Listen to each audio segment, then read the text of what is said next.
Can I start?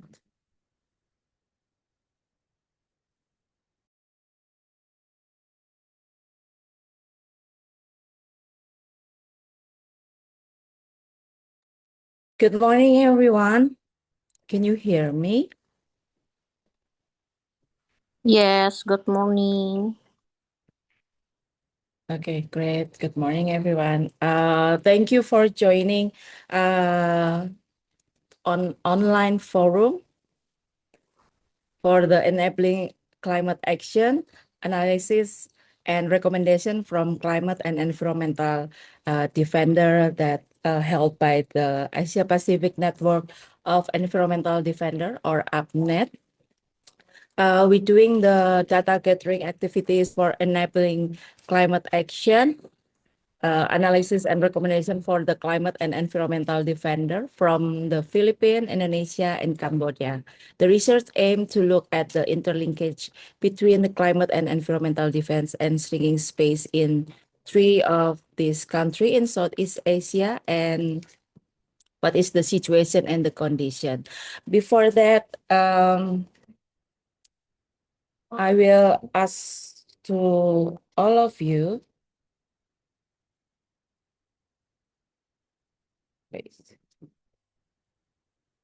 to rename yourself as the nickname and then underscore using the organization or the country and introducing yourself in the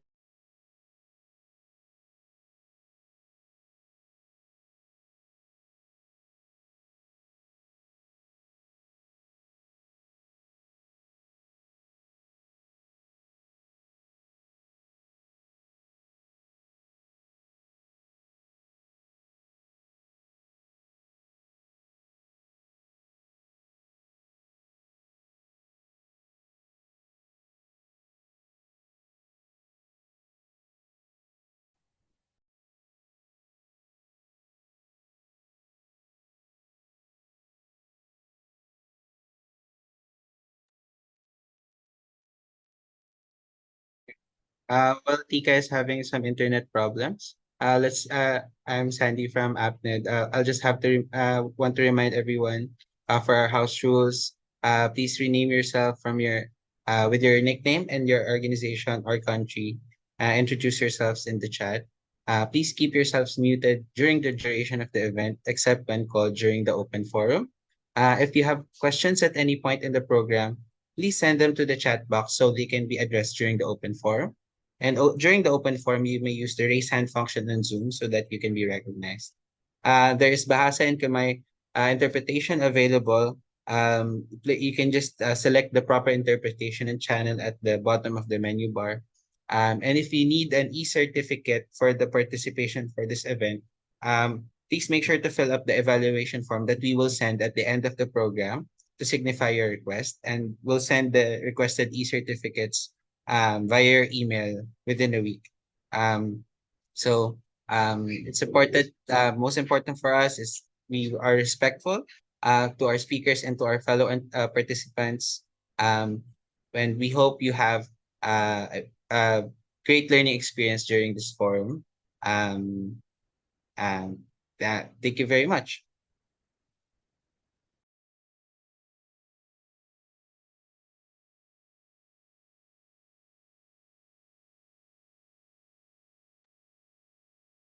And to proceed with our program, I want to introduce Leah Mai Torres from the APNED Secretariat to give us our opening remarks.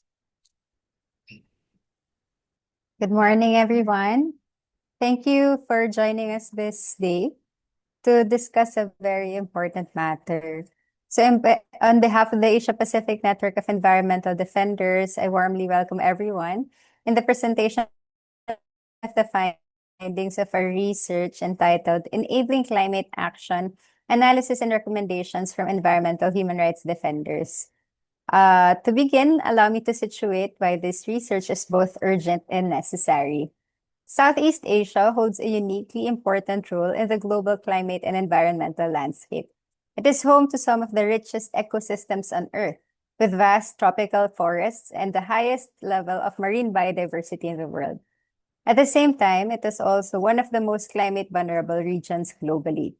Across the region, communities are already experiencing the impacts of climate change, not as distant projections, but as daily realities. However, many proposed climate actions, both by public and private entities, are not always what we hope to be, often operating in the business as usual model. In this context, environmental human rights defenders play a crucial role.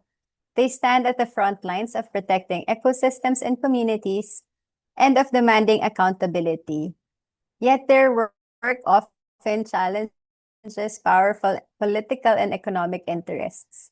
As a result, defenders across Southeast Asia face serious risks, including threats, harassment, criminalization, and even killings. The region has become one of the most dangerous regions in the world for defending land and natural resources.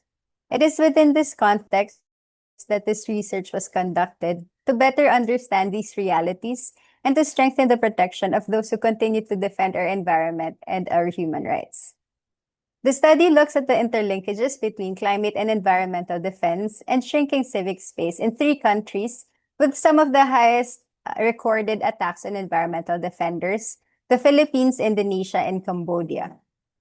This research aims to contribute by providing evidence-based analysis of the attacks faced by defenders and by putting forward recommendations that can strengthen both environmental protection and civic space. It also fills important gaps. While there are studies on environmental and human rights defenders, many do not fully explore the link between shrinking civic space and climate action. Many also lack a strong human rights-based approach and participatory methodologies. At the heart of this research is the Participatory Action Research Design, or respondents. They were co-researchers. The process included part trainings, security risk assessments, careful planning to ensure the safety of participants. We also conducted a research design validation, followed by interviews and focus group discussions at the community level. We also held participatory workshops where defenders collectively analyzed their experiences, identified patterns of attacks, and developed recommendations. Finally, we validated the findings together and discussed ways forward. This process ensured that the research is grounded in lived realities and directly contributed to action. We would not have been able to do this without the collective effort of many people. So we would like to extend our deepest gratitude to our country researchers, coordinators, and all APNED members and networks who participated in this research. Your courage, insights, and commitment made this work possible.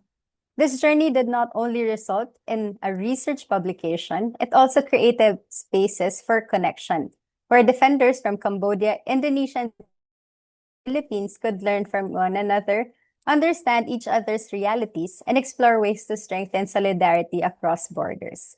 The full research will be available on our website by the end of the month, and we will also be sharing a briefer via email and in our online platforms.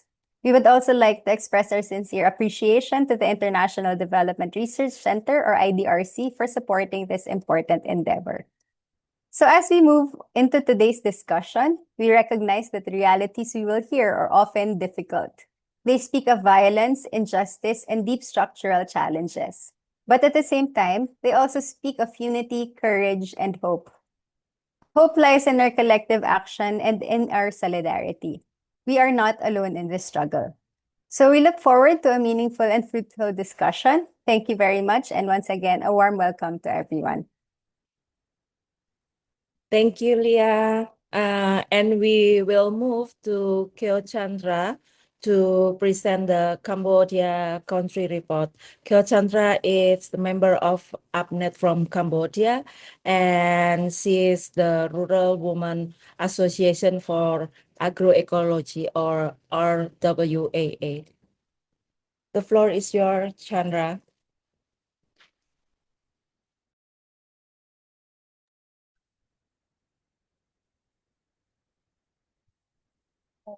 Okay. Do you hear me, everyone?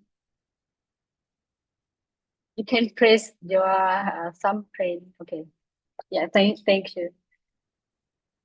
Thank you, Tika, for giving me the floor to present the research finding in Cambodia.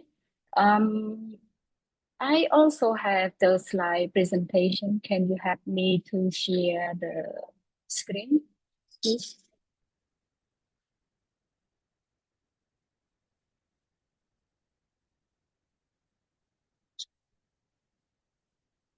Hello. Yeah, wait. It's still preparing. Okay, thank you. Okay, please wait a moment.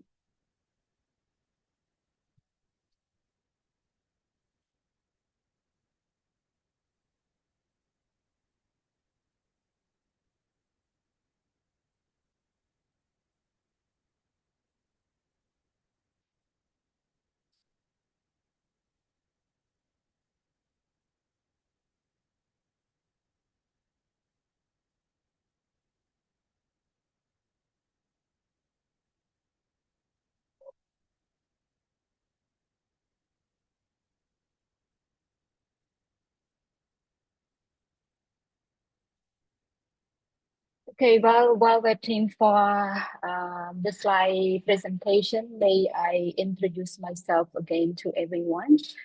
This is Chandra, a team of researchers who are also EHRD working with rural people, particular rural women, as Tika mentioned.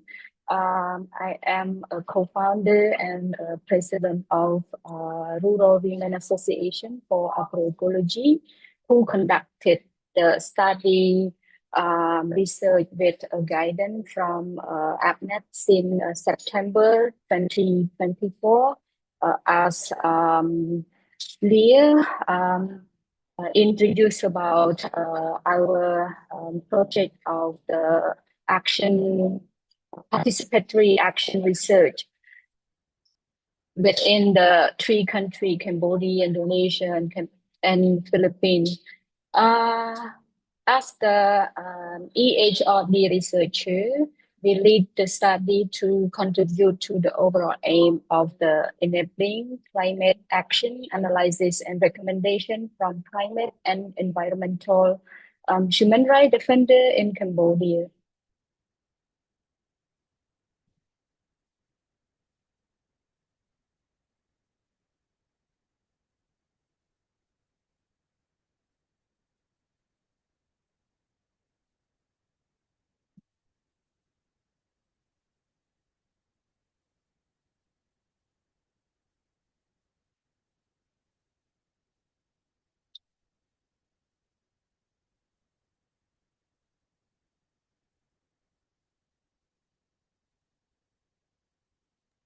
Chandra, you can share your screen now. Can Oh, I'm waiting for the tech to share my screen. yeah, So, can you? um, I think I can right now. Perhaps everyone from there, can you help me to share? If you can share, so you can share. But if you cannot, so I will ask the technician to share yours. Yes, please, the tech help me.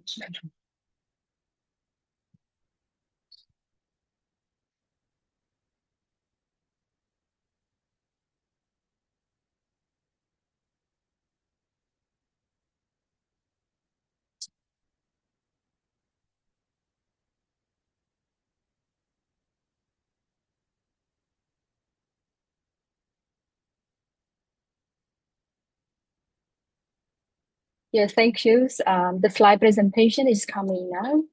Yeah, thank you for the technician, yeah, for helping for this. Okay. Let's move to next slide. As everyone already know about this, yeah, before I proceed to the research discussion, perhaps we know the definition of environmental human rights offenders. According to UN in 2016, the EHRD refer to individual or group who through peaceful means advocate for human rights related to the environment, including waters, land, air, flora, and fauna. We identify the CEHRD as a spectrum of actors, including farmers, activists, lawyers, journalists, and indigenous people who defending the natural resources against harmful practices.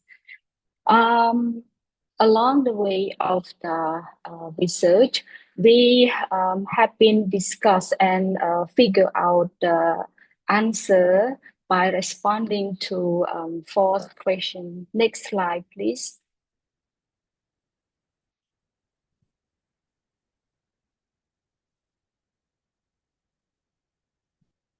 Maybe I go to question. It is the methodology of our research.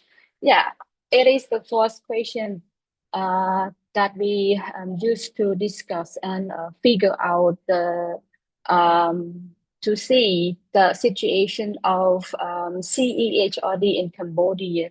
The first question we discussed about the nature and drivers of the attacks on climate and environmental defenders. The second question, what are the existing domestic mechanism and policy for climate and environmental defender protection and access to remedies? And the third question, what are the strategy and mechanism done by climate environmental defender to address these attacks? And we also explore about in relations to this, how have various social movement interacted regarding this strategy and mechanism. And the last question, we exploring about the recommendation that can be present to mitigate the risk and provide the remedy for the attacks on CEHRD. Yeah, the recommendation provided in different level. Next slide, please.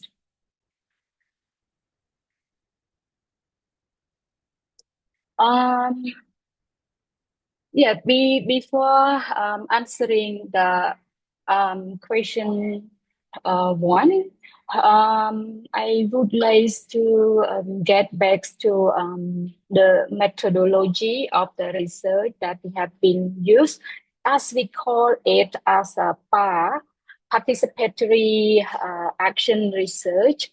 The research has been involved secondary data,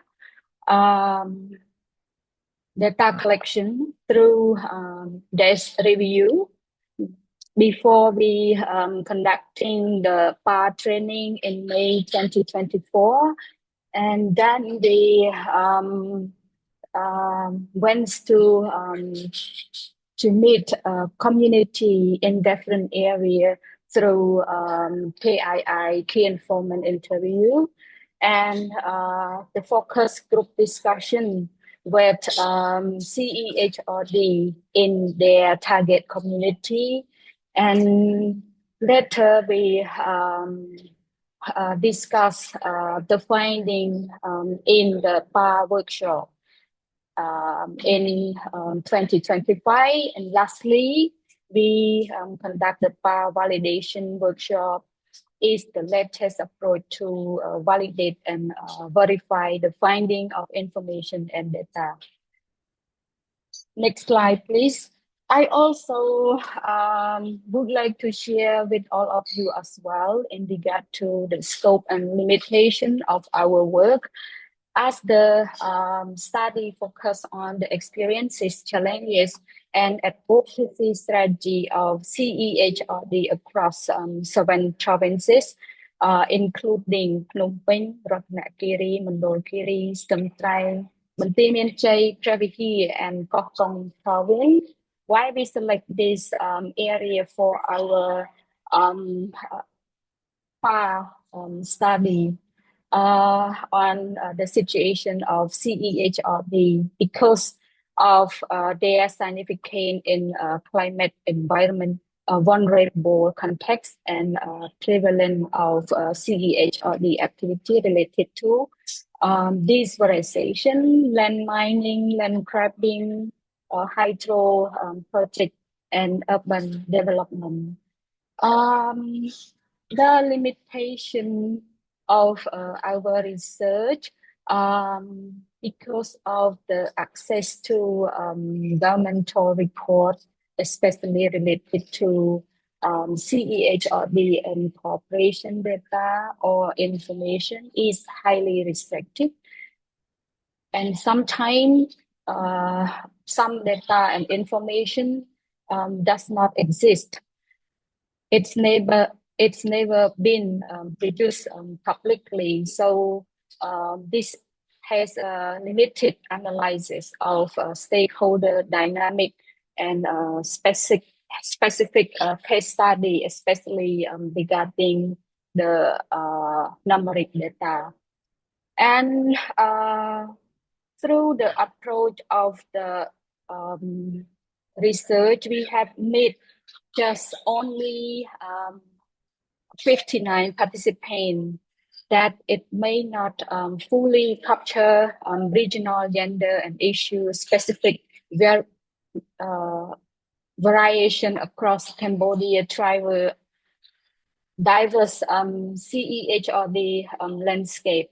And the qualitative nature of key informant interview and focus group discussion rely on participant, personal and group experiences and perspective, which may vary widely, especially when the training and workshop involve a limited number of stakeholders, which may constrain the applicability of recommendation beyond this directly participating.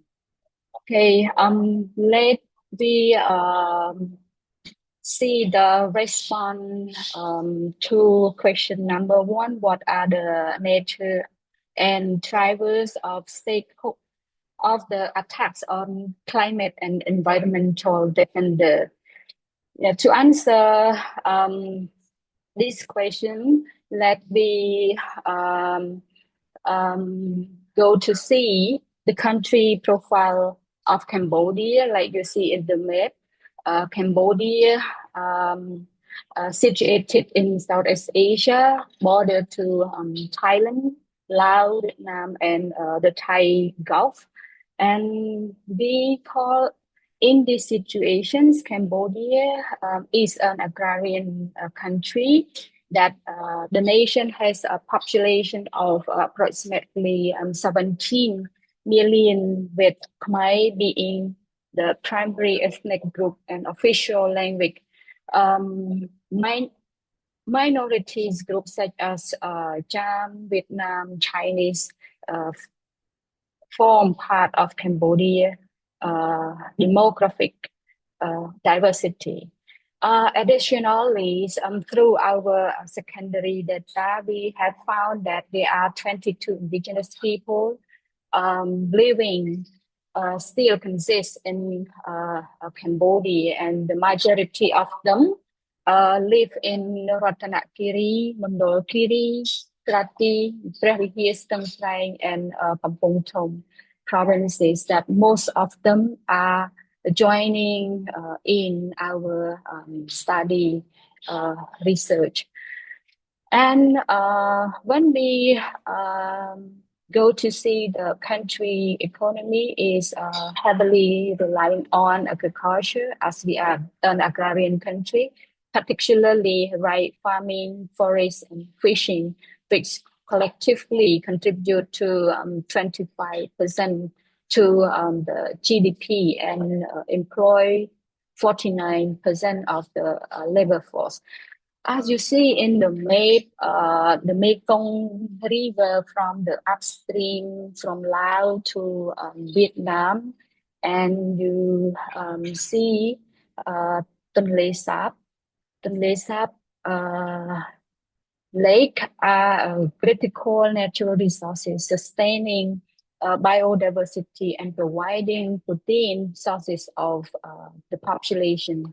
However, exposed to disasters such as flood and drought make Cambodia highly vulnerable to environmental and climate risk. And the large-scale damming project on Mekong River and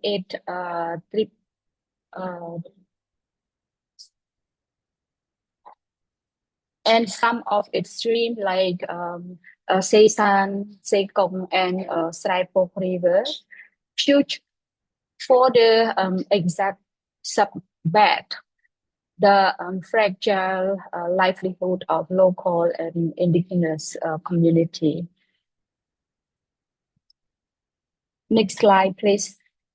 When we say climate change exacerbations, based on the FOA in 2024, Cambodia is the 12th most vulnerable country globally to climate change impact, despite contributing minimally to greenhouse gas emission, producing just 1 point down of CO2 per capita, ranking 158 globally and accounting for less than 0.1% of global emissions.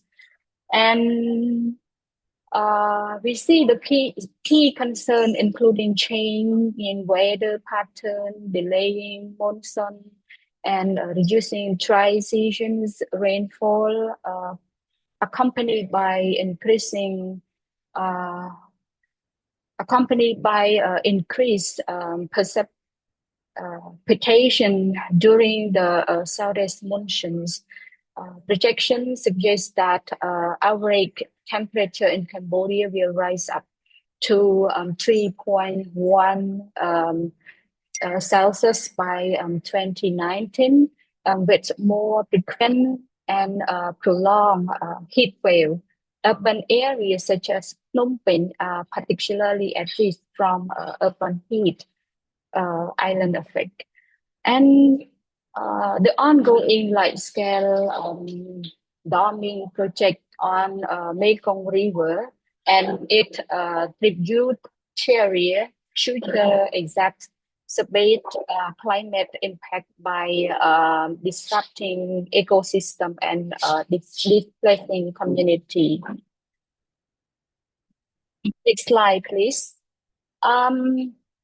When we see the intervention by the government to the climate change, our government also have some policy and program to intervene and prevent this issue by committed.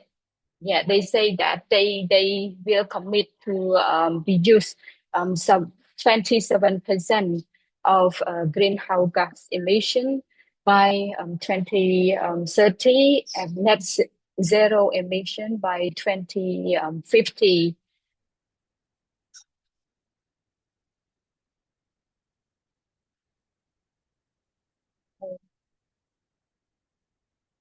And the Ministry of Water Resources and Meteorology is working with international partner to co-develop a 5 years Cambodia climate and resilient water resources government and the government program. However, we see that even the government, they have developed program policy and have the intervention action. But we still see that the CHRD still have faced problem and attacks when they work together and effort to address the root cause of the environmental and climate issue that happened in Cambodia. I don't think I can finish all my presentation according to the time. So still I have some more time Yeah. to Maybe you yeah. can wrap up. Thank you, Sandra. Yeah, sorry for that. May I go to data and discussion regarding to the key challenge of environmental, climate, and social challenges. Yeah.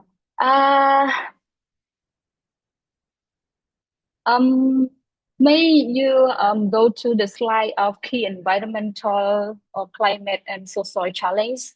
I think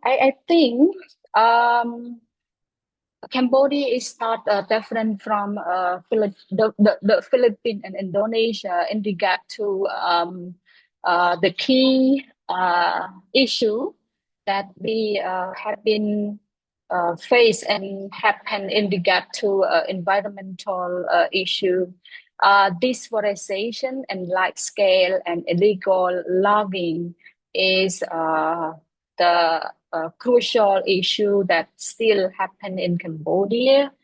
Land grabbing, hydropower project, mining operation, air and water pollution, pesticide contamination.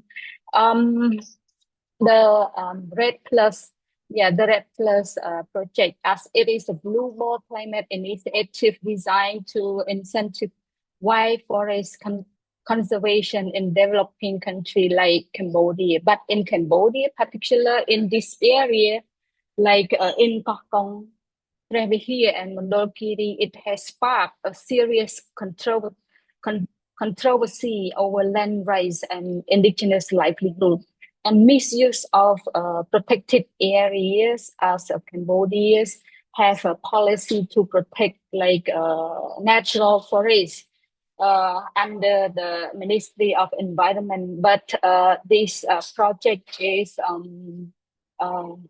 seriously misused. Yes, in terms of serving the interests of local people, particularly indigenous people who are living around those areas. Yeah, in regard to general human rights violations, well, Cambodian government has many intervention, but the human rights violation in Cambodia happen again and again. In this slide presentation, yes, we would like to display by separately into point of view. So one is a general human rights violations. As you can see at the left side of the slide presentations, yes, according to our limitation to capture, to figure out the numeric of data to share here is still limited. We just recorded it. It's not kind of cover all of the issue, but at the right size, we focus on CEHRD violation case. When you see in the graphics, most violation, they use judicial harassment on EHRDs when the EHRD put more effort in protecting the environment. And here I would like to emphasize the case of enforced disappearance you may see it just only two, the data record from 2012 to 2024. Two, it's not mean two case, it's not mean that Cambodia, there is no violation on this case, but as I mentioned, we have the limitation of data gathering on this. Because based on the government record, there is no reported case and enforced disappearance of environmentalists in Cambodia. However, the two cases we just recorded from the publication from the media outlet and non-governmental organization, CCHR. And the relatively low number of enforced disappearance in Cambodia is not due to the absence of repressions, but rather the state strategy preference for utilizing other form of control. Like you see, judicial harassment is the most popular repression that happened in Cambodia. Okay, next slide. Yeah, regarding to answer to the second question, Cambodia's legislative and policy framework, including constitutional currency, national legislation, and international treaty committee that formally recognize human rights, environmental protection, and civil liberty. This legal instrument provide a foundation for protection for CEHRD. However, particular participatory discussion with defender reveal a significant gap between formal legal protection and their implementation in practice. Like you see in this key actor analysis, the powerful and hostile group, the group who have hold the power in the country, they are not friendly support the work of environmental defender in this country. Most of who put more effort and active in environmental and climate protections. Most of them are journalists, CSO, NGO, researcher, community-based organization, political party, activism, and so on. So it is quite contrast to each other. Okay, next slide. The strategies that the CEHRD, the strategy and mechanism used by CEHRD to address these attacks amid environmental distraction, repressions, and structural barrier to protect community and defenders. Continue to, next slide please, continue to organizing and carrying out environmental and climate advocacy. This section document initiative that promote adaptation, resilience, and CEHRD protection at grassroots, regional, and international level. And drawing from participant experience, it highlights defender lead protection practice, resilience strategy, and advocacy effort.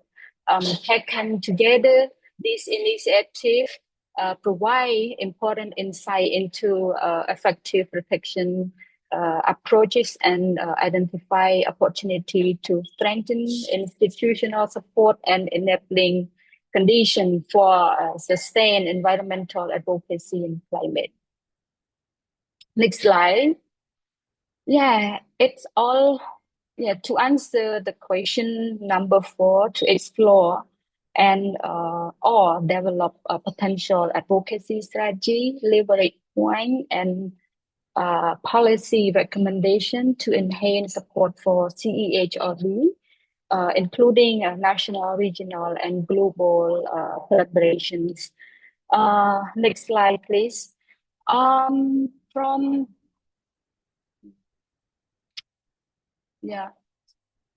the data gathering and discussion along the way of PA study, seen effort to address Cambodia interconnected environmental and human rights challenges and empower CEHRD are complex and risky. It's crucial for CEHRD to come up with approaches and initiatives that seek change across various levels. Despite context different, the approaches should be inclusive, but not limited to strengthening local protection and policy and framework that are mostly relevant to CEHRD, promoting the accountability in development project, facilitating collaboration and solidarity, and creating safe space and supportive space, aligning national policy with international mechanism and enhancing localized interventions. Next slide, you will see the recommendation. Yes, I already mentioned it about the recommendation to the government from local to national level. There are 3 recommendations that have been raised. Next slide.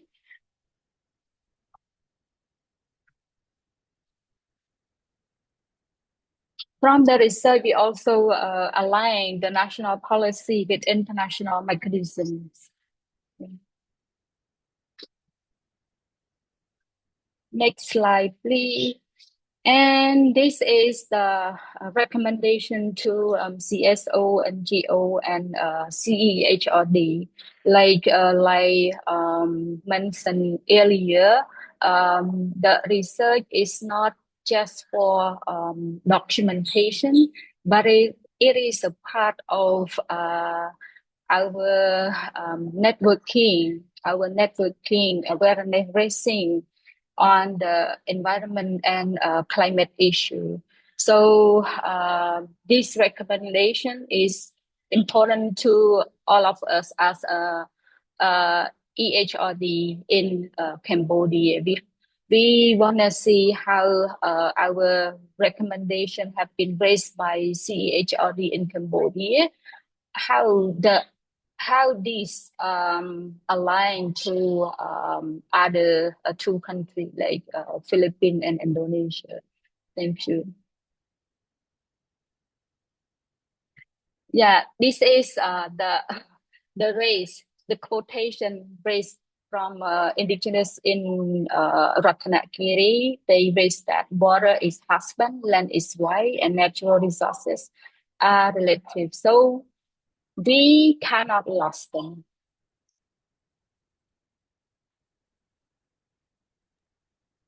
Thank you for your attention to the presentation, and I also apologize for extending the presentations because of the technical issues. Yeah. Yeah, thank you, Chandra. And we will continue with sharing the country report from the Indonesia. And Hari Sandiame will present the country report. He's from Aliansi Gerakan Reforma Agraria, or AGRA. It's the Alliance for the Reforma Agraria movement, mostly the Pisan movement. So 50 minutes, the floor is yours.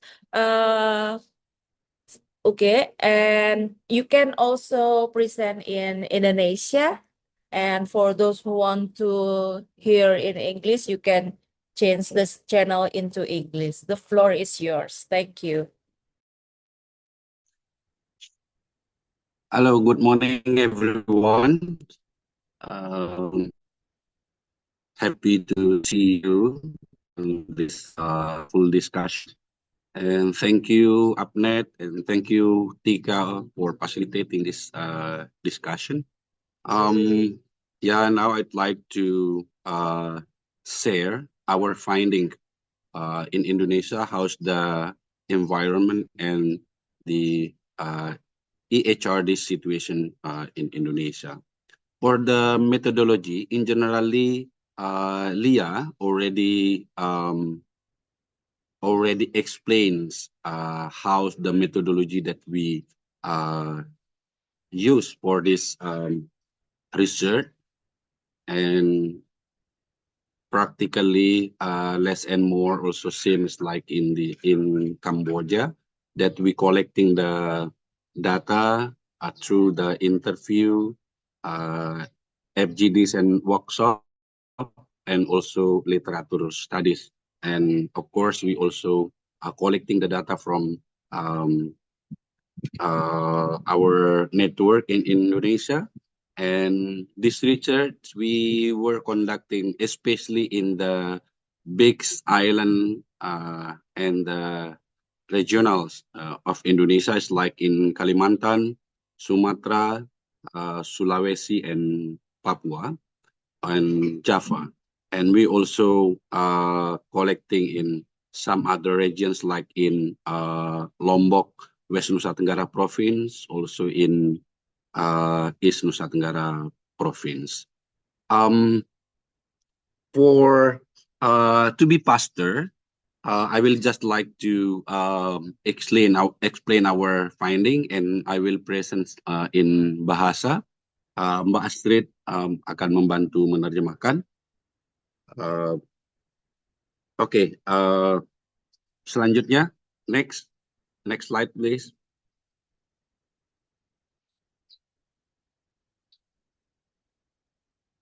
Jadi laporan kita ini kami kasih judul itu tentang kerusakan lingkungan yang semakin parah dan tidak terkendali, serta kondisi pembela lingkungan yang semakin tertindas di Indonesia.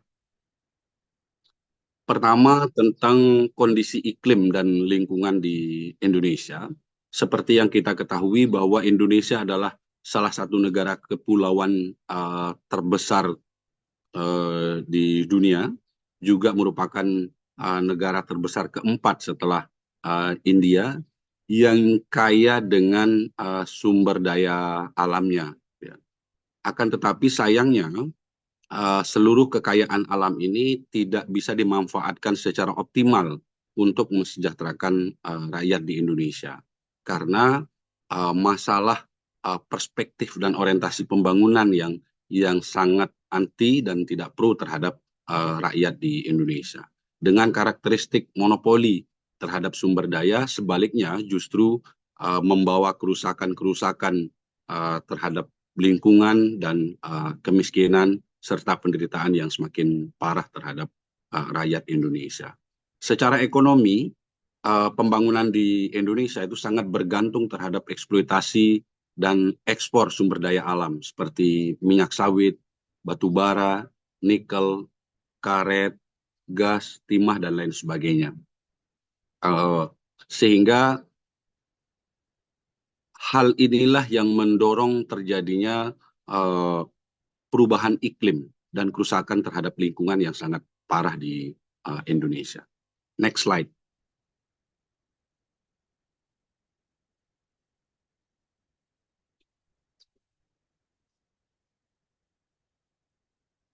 Kondisi kerusakan terhadap lingkungan di Indonesia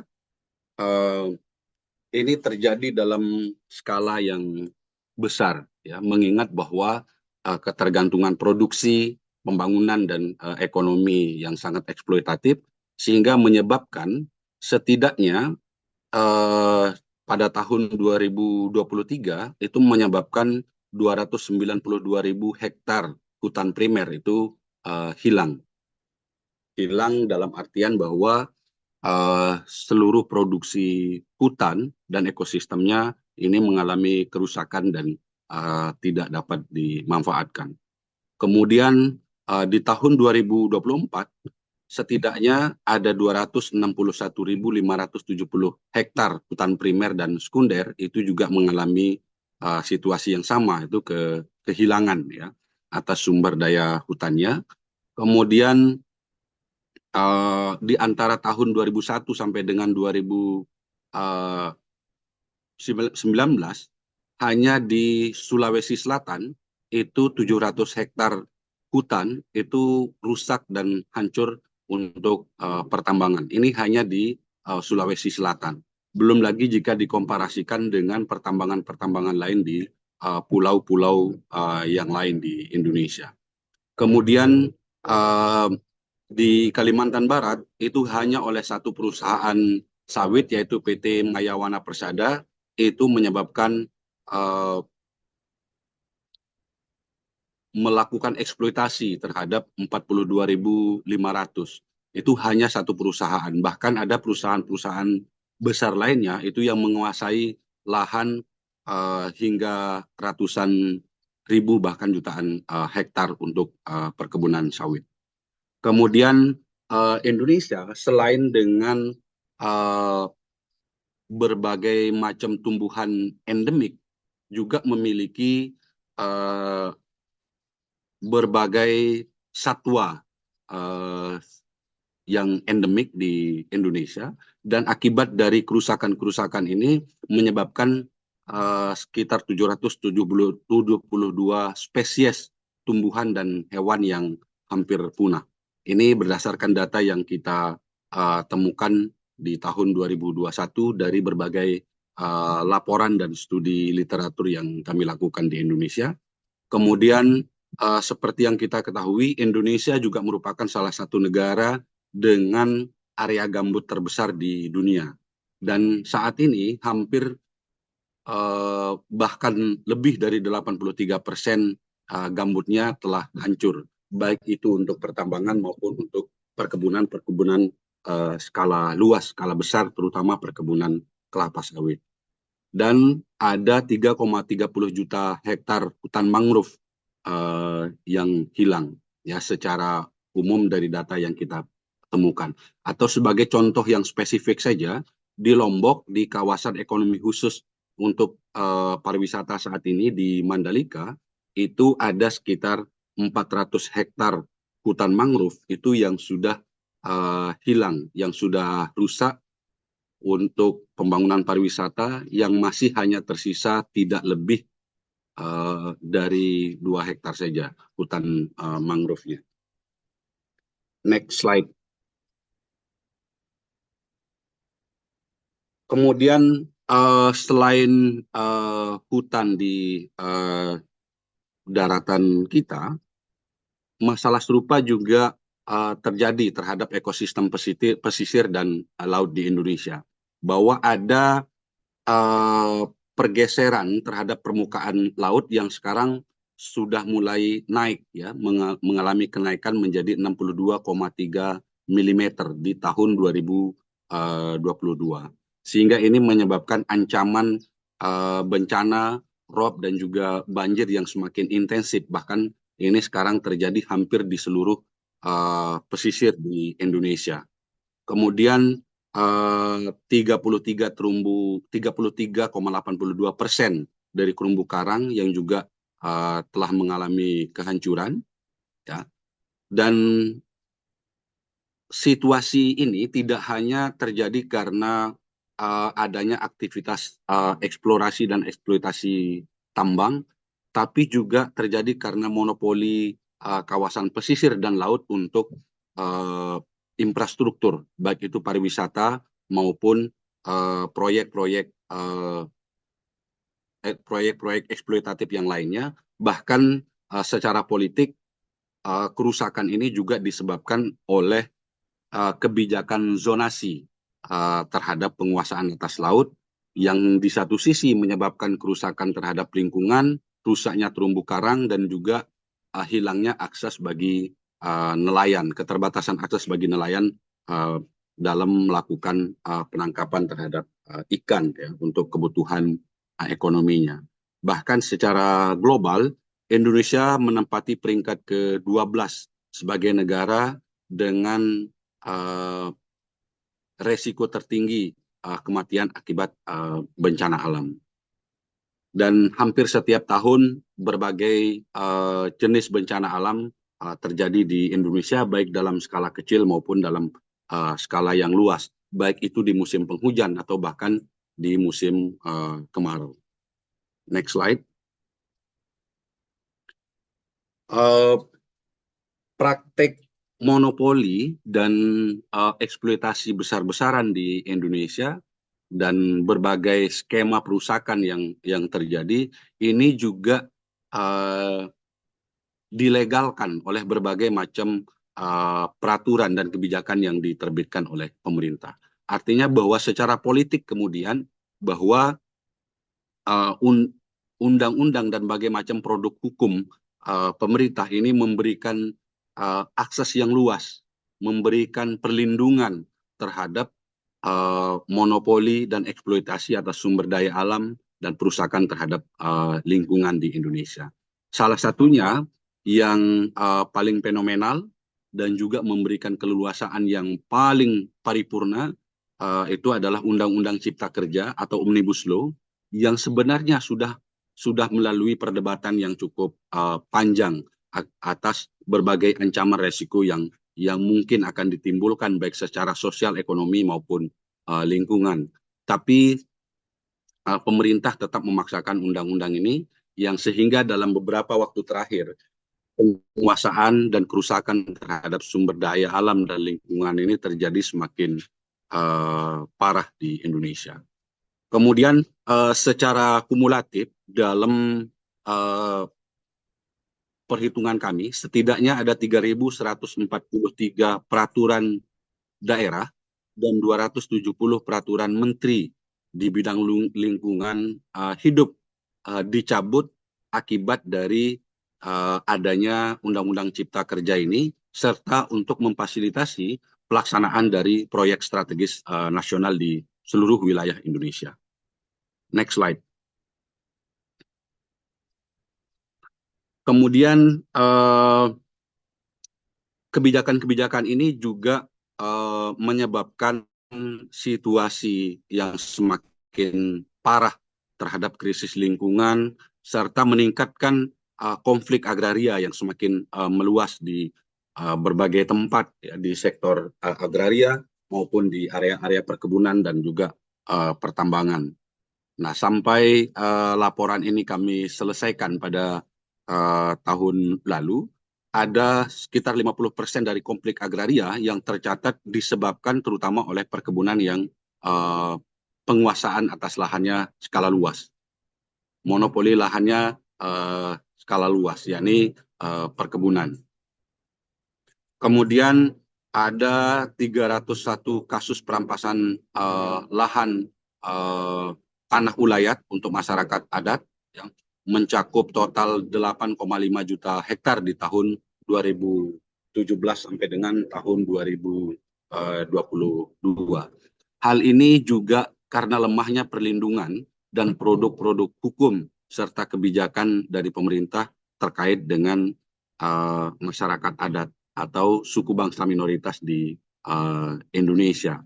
Sebagai salah satu contoh, pemerintah Indonesia itu selalu belum memiliki satu kebijakan atau peraturan perundang-undangan yang secara komprehensif melindungi hak atau tanah ulayat bagi suku bangsa minoritas. Tapi hanya mengakui secara parsial-parsial. Misalnya ketika menyebutkan hutan adat, maka hutan adat saja, yang artinya kemudian kebijakan ini akan menegasikan area yang lain dari tanah komunal atau tanah ulayat milik suku bangsa minoritas di Indonesia. Hal ini yang memperparah kondisi penghidupan bagi suku bangsa minoritas dan juga dalam mempertahankan hak mereka. Kemudian ada sekitar 672 suku bangsa minoritas yang juga mengalami kriminalisasi karena mempertahankan lahan atau tanah komunal mereka. Kemudian di tahun 2000 dalam kurun waktu 10 tahun 2014 sampai dengan 2024 ada 49 perempuan yang tercatat sebagai korban serangan terhadap pembela lingkungan secara keseluruhan, baik itu suku bangsa minoritas, petani, nelayan, ataupun perwakilan-perwakilan dari organisasi masyarakat sipil yang aktif melakukan perjuangan atas lingkungan. Tapi kurang lebihnya kami mohon maaf atas data yang 49 ini hanya data parsial yang bisa kami kumpulkan. Secara faktual, kami bisa memastikan bahwa jumlah perempuan yang menjadi korban atas kebijakan pemerintah dan juga praktek-praktek eksploitatif di Indonesia ini pasti melebihi angka tersebut. Karena perempuan juga merupakan populasi yang tidak sedikit di Indonesia dan mereka juga terlibat aktif dalam seluruh sektor di sosial ekonomi di Indonesia. Next slide, please. Kemudian kami juga mencatat ada 3.234 konflik sampai laporan ini kami susun, dan ada beberapa konflik-konflik baru yang juga muncul di berbagai titik, dan sekitar 7.422.000 hektar lahan yang hilang yang berdampak terhadap secara taktis. Kami mencatat ada 1,82 juta, tetapi secara esensial tentunya terhadap 2.800.000 rakyat Indonesia adalah keluarga atau individu terdampak dari berbagai kebijakan eksploitatif dan monopolistik di Indonesia atas sumber daya dan lingkungan di Indonesia. Next slide. Maaf, Bung, bisakah diringkas? Terima Oke, kasih. siap. Artinya bahwa dengan situasi demikian, ini juga memberikan ancaman dan serangan-serangan langsung terhadap aktivis, selain kepada rakyat juga terhadap aktivis-aktivis yang secara langsung melakukan advokasi dan aktivitas pembelaan di masyarakat. Setidaknya ada 3.718 insiden konflik agraria, kemudian 667 serangan terhadap pejuang lingkungan, dan 487 kasus intimidasi hukum, 151 serangan fisik, dan 29 pembunuhan di luar pengadilan. Bahkan baru-baru ini Indonesia sedang digemparkan dengan kasus penyiraman aktivis menggunakan air keras oleh TNI, yang ini juga terjadi baru-baru ini. Next slide. Ini beberapa data, ya, grafik yang menunjukkan kenaikan serangan terhadap pembela lingkungan dan iklim. Next slide. Ini juga grafik per wilayah dan kepulauan tentang tentang kejadian serangan terhadap pembela lingkungan berbasiskan kepulauan. Dan mohon maaf karena di dalam grafik ini kami juga belum sempat memasukkan grafik untuk Papua, yang bahkan kenyataannya di Papua selalu menghadapi serangan setiap hari, ya, yang besarannya tentu tidak akan jauh lebih sedikit dari Kalimantan dan pulau-pulau yang lain. Next slide. Dan ini juga serangan-serangan lain. Nanti mohon maaf kawan-kawan, nanti presentasi dan laporan lengkapnya akan di-sharekan oleh panitia sehingga kawan-kawan bisa memeriksa lebih detail agar kawan-kawan bisa ada waktu untuk kita tanya jawab, ya. Tapi ada beberapa catatan tentang serangan yang paling serius yang sering menargetkan pembela lingkungan di Indonesia itu untuk pembunuhan di luar pengadilan. Kami mencatat ada 12 kasus di Jawa, 8 kasus di Kalimantan, 5 kasus di Sulawesi, di Sumatera, dan 2 kasus di Sulawesi dan Papua. Next. Kemudian industri yang paling aktif terlibat dalam serangan-serangan terhadap pembela lingkungan itu agribisnis, pertambangan, dan perampasan tanah untuk perkebunan dan pertanian. Next.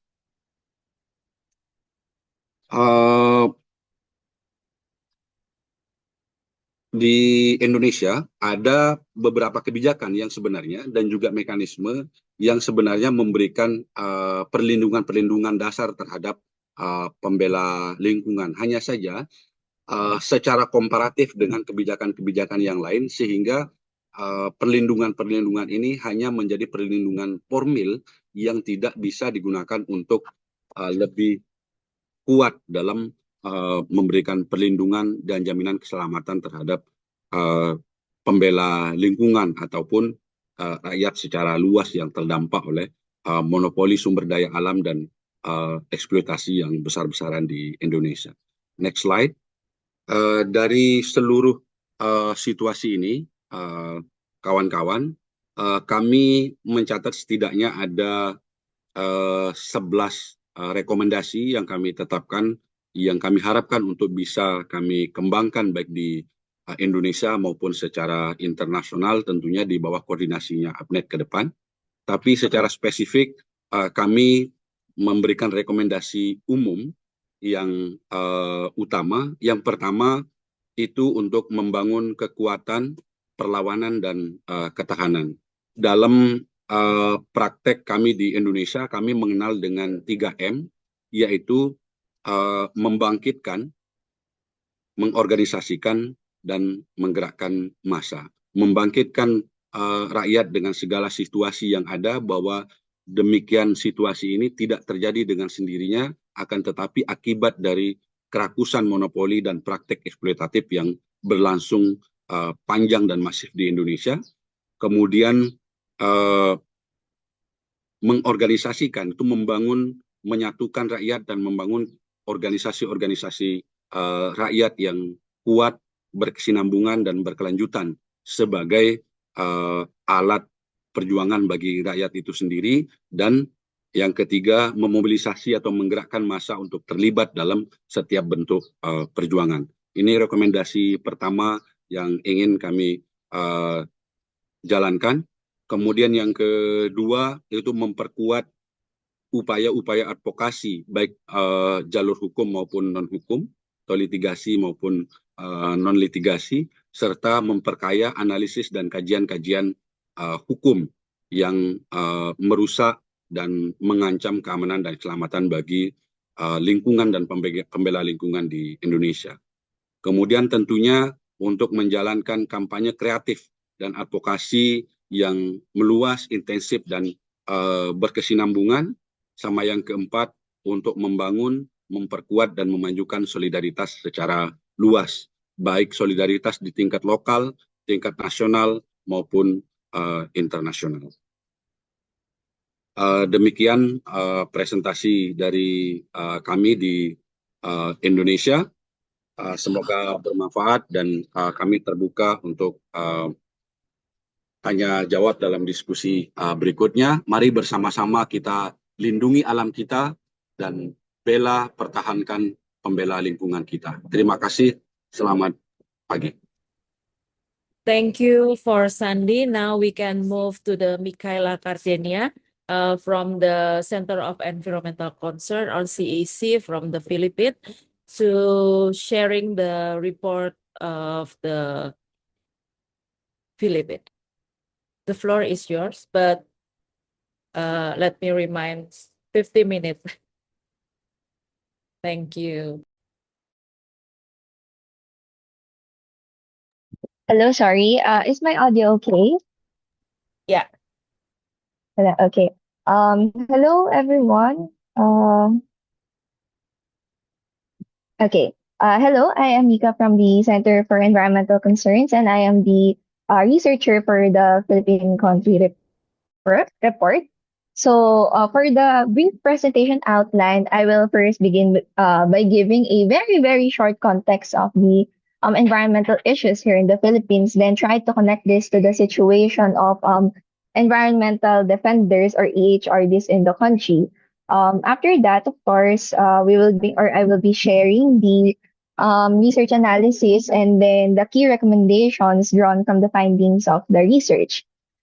So very shortly, the Philippines is a country endowed with vast natural wealth. So here in the Philippines, we have rich mineral deposits and fertile agricultural lands, as well as expansive forests and marine biodiversity. Um, Yet, despite this abundance, a significant portion of the Filipino population continues to experience poverty and economic insecurity. And at the same time, the Philippines is also consistently ranked among the most climate vulnerable countries in the world. Our geographic location exposes us to frequent typhoons, floodings, droughts, and other climate related issues, which have become more intense and unpredictable due to the global climate crisis. Now, these are the main environmental issues emphasized in the research: large scale mining, land reclamation, large dams, agribusiness plantations, coal fired power plants, as well as renewable energy projects and human rights violations. With the very, very short context as related to the Philippine environment and economy, various individuals and collectives from communities disproportionately affected by the climate crisis that I have mentioned have assumed the role of environmental human rights defenders to resist environmental destruction perpetrated by profit driven corporations, as well as, in many instances, by the state itself. But throughout the discussion, we will be seeing that this very resistance places Filipino environmental defenders, in danger. So as we can see in the slide, from 2010 to 2025, data shows that at least 640 or 462 defenders have been killed or targeted in extrajudicial or frustrated extrajudicial killings. These killings span three successive administrations here in the Philippines. And if we will look at the graph, the situation dramatically worsened.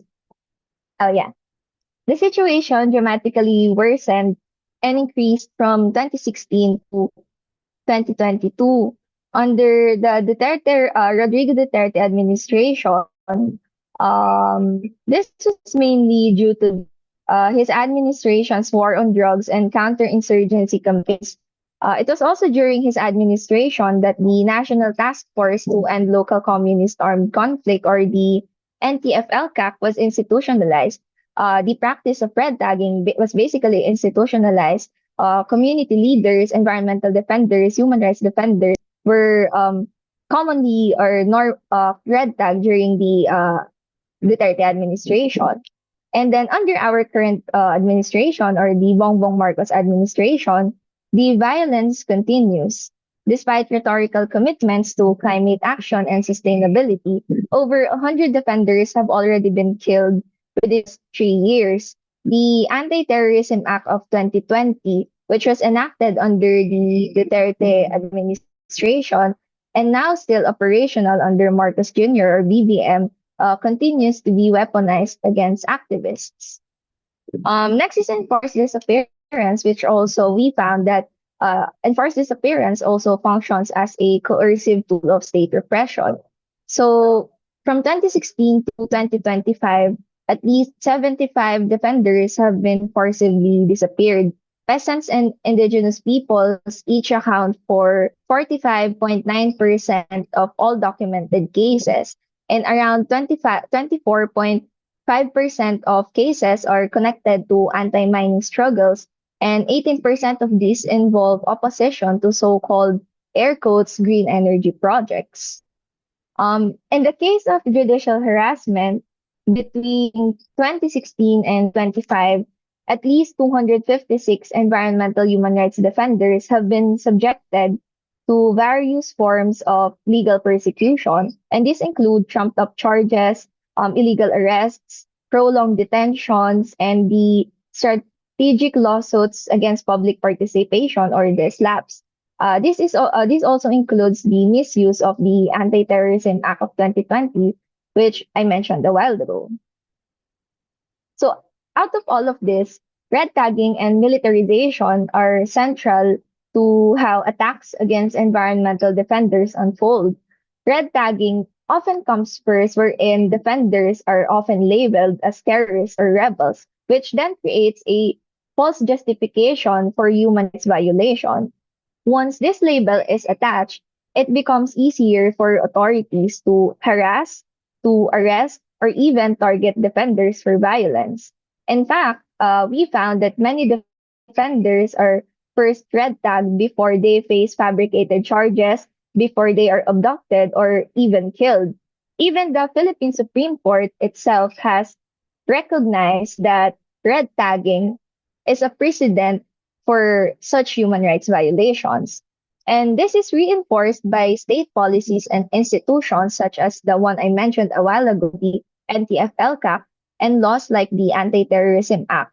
So if red tagging set the stage, militarization, we found, escalates the violence. So armed forces are deployed commonly in communities, which then increases surveillance, intimidation, as well as the direct repression that communities face. And these armed forces are usually deployed in areas rich in natural resources. It was also found in the research that militarization also has gendered impacts, with women and children often targeted and treated as more vulnerable to coercion. So among all the narratives that we wrote in the research, we found that land is consistently the central driver of militarization and other attacks against environmental defenders in the Philippines. So the root causes of these attacks stem basically from the reactionary nature of state repression. And a key insight that was raised by our participants was that the very existence of campaigns that resist or environmental degradation provokes violent retaliation. So, in other words, environmental defenders become targets not because they are doing something illegal, but precisely because they are doing something socially and environmentally necessary. So, the protection of corporate and government economic interests is also a central driver of attacks against environmental human rights defenders in the Philippines. This includes both foreign and domestic capital invested in extractive and infrastructure projects in the Philippines, which are, well, often protected here through political patronage networks and legal frameworks that favor capital accumulation over human rights. So the perceived necessity of defending these interests leads to the criminalization and silencing of those who resist. So one way to sum the analysis of our country report is through this chart. So if you all can see on the left, we can see how natural resource conflicts are rooted in a capitalist development model that prioritizes profit accumulation over environmental sustainability and people's welfare. So the relentless drive for surplus profit or surplus production actually has led to the hyper extraction of natural resources, often to satisfy global demand rather than promote domestic development. And adding to this is the weak implementation of environmental laws and the focus on neoliberalism that favor deregulation and the privatization, which then thereby erodes state accountability in environmental protection. So layered onto this economic structure is the persistence of authoritarian tendencies in different institutions. So the use of violence is routinely justified and under the rhetoric of counterinsurgency. So the law itself is being weaponized against those who challenge state and corporate interests. So when these two conditions emerge, basically result in a lack of enabling environment for civil society participation in climate and environmental initiatives. So amid the worsening climate crisis, attacks on environmental defenders have come at the cost of silencing vital actors in climate adaptation, mitigation, and disaster risk reduction. So this repression not only undermines democratic participation, but it also perpetuates government negligence in addressing environmental and climate issues. So without independent organizations willing to speak truth to power, environmental degradation and state inaction are left unchecked. So this ultimately poses grave dangers to the survival of climate vulnerable communities whose voices and rights are most often excluded from the very processes that determine their future.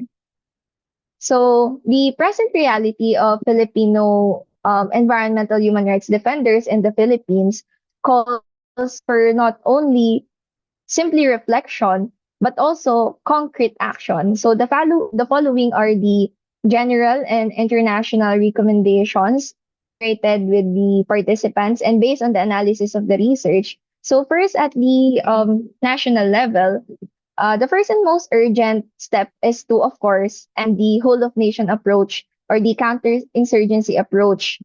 This entails, of course, the repeal of the Anti-Terrorism Act of 2020 and the abolition of the National Task Force to End Local Communist Armed Conflict or the NTF-LCAC and the National Plan for Unity, Peace and Development or the NAPUBD.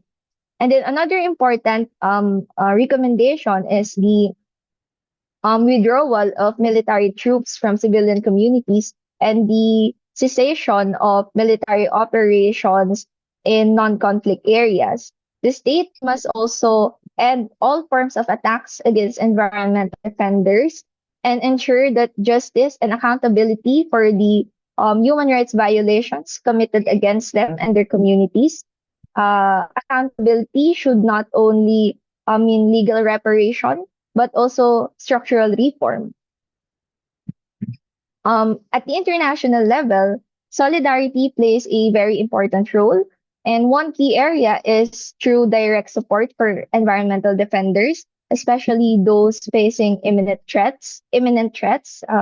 Capacity building programs should be expanded to strengthen both the physical and the digital security, while initiatives such as the highlighting of defenders' work in global forums also serve or can also serve as protective measures. And then there's also the international partners who can engage in accountability and reporting. They can ensure that violations are systematically documented and raised for international human rights bodies and grievance mechanisms. And then another, of course, is advocacy and awareness building. So global networks can amplify urgent alerts on attacks and coordinate international campaigns. International fact-finding missions can also help expose realities on the ground and strengthen the legitimacy of grassroots narratives. And then lastly, there is also the resource mobilization.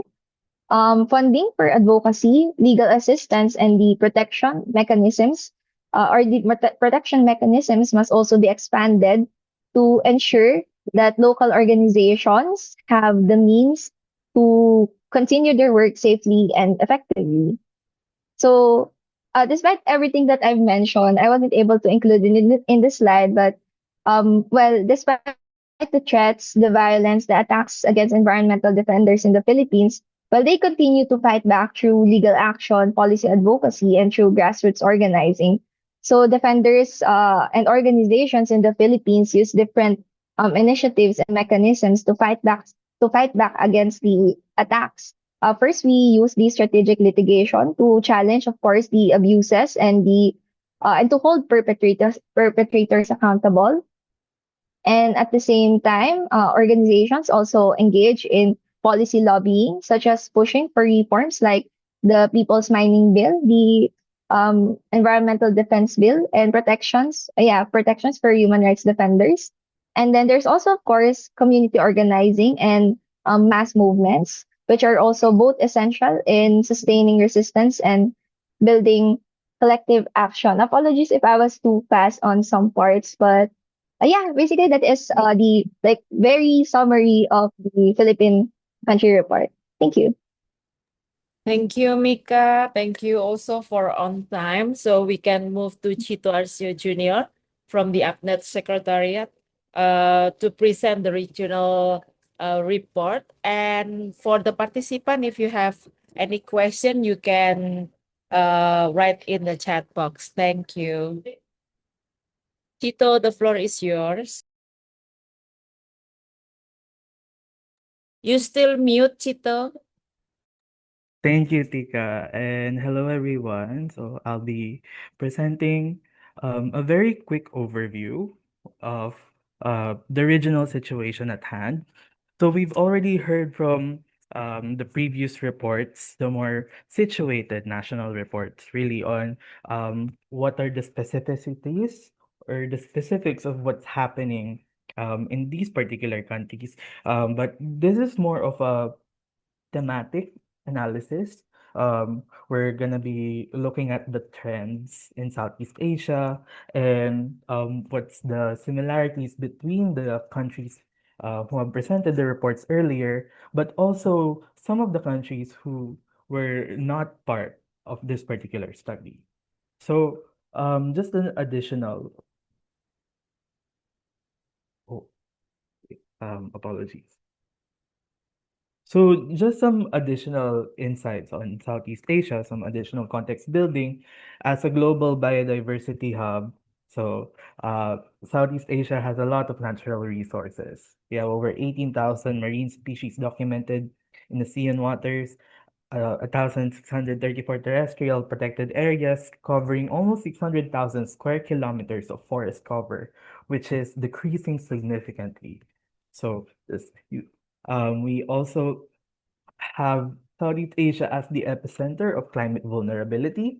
So, with a lot of disasters happening in the region, it's prone to intensified tropical cyclones and typhoons. 243,000 kilometers of coastline exposed to sea level rise and storm surges. And then mainland faces escalating drought, heat stress, and saltwater intrusion. Um, it is also important to note that given the global biodiversity and the richness of resources in Southeast Asia, it also is a hub for extractive global supply chain, which we'll actually discuss later. But for nickel, palm oil, timber, there's also the climate mitigation projects such as the RED Plus, which focuses on forests and deforestation uh, to offset carbon limits. Then a lot of on renewable energy that increasingly generate new pressures, and of course, indigenous territories and coastal communities that face converging threats. So that's all just to say how big Southeast Asia is, right? And the amount of not only biodiversity, but really the lives at stake when it comes to the environmental threats that defenders have been facing in Southeast Asia. So here we can identify the patterns of attacks, some of which have already been discussed earlier. So pictured here is the advocates from, or rather the activists from Mother Nature Cambodia, wherein they got denied bail after 2 years, if I'm not mistaken, of being imprisoned uh, due to threats by the royal government. So we have here criminalization and weaponization of the law, anti-terrorism laws used against peaceful advocates, red tagging in the Philippines, sedition incitement, and insulting the king charges. There you go, in Cambodia and Indonesia. We also have judicial harassment and slaps or strategic lawsuits against public participation. An important distinction for criminalization and slaps is that criminalization refers to when activists are being tagged as criminals. So the end goal of criminalization really is to criminalize these activities and these individuals, these organizations. Meanwhile, when it comes to SLAPs, the goal is to drain the resources. So these are strategic lawsuits in which they are being placed on activists, but the end goal is not really to detain them or to criminalize them, but so their resources are being drained while they deal with these lawsuits. So multiple cases filed in different jurisdictions and often linked to corporations and state-linked actors, which use defamation and nuisance suits really to tire out the activists. Also have enforced disappearances. This is a picture of Jed Tamano and Janila Castro, who have been abducted in 2024 due to them speaking out about about the reclamation in Manila Bay. So abduction by security forces or unidentified armed groups, systematic denial of detention by authorities, families left in prolonged uncertainty with no accountability. And killings and physical violence, we go to the extremes. Southeast Asia ranks as the second deadliest region globally for land and environmental defenders. In fact, the Philippines actually ranks again as the worst country in Asia to be an environmental defender because of this fact. So there are targeted assassinations, killings during evictions, attacks in militarized zones, many of which, as mentioned earlier, are not actually formally documented. Because of the actors that are involved, which are often, or rather to an extent, sometimes state-backed. And we see here, this is a table on basically an overview of the legal frameworks for defenders in Southeast Asia. So we have the first three countries here, which I believe have already mentioned to an extent the laws that are affecting them. But we can see that while there may be a majority, or rather a constitutional right to the environment for a majority of these countries, it almost always comes down to implementation. While we can see that the Philippines has a strong judicial remedy with the writ of kalikasan, it's almost never enforced. And we also have laws used to repress defenders on the other hand. So really, it's the paradox that we say, or like how we reconcile having these laws to protect, but also these laws used to repress defenders. So no country in Southeast Asia has a specific law protecting human rights defenders. Mongolia is the only Asian country with such a law. Indonesia stands out. It may be the only country with explicit anti-SLAPP protections, but again, as mentioned, there's still the repressive laws. Similar to the Philippines, with the strong judicial remedy of the writ of kalikasan or writ of nature, which refers to the right of uh, an individual to a healthy ecology, it still has the most aggressive use of anti-terror laws against defenders. So implementation is weak, and majority of these countries use national security, cyber, and criminal laws to target defenders, regardless of formal democratic or authoritarian status. And ASEAN mechanisms, while can be helpful to an extent, they are non-binding and provide no enforceable protection for defenders.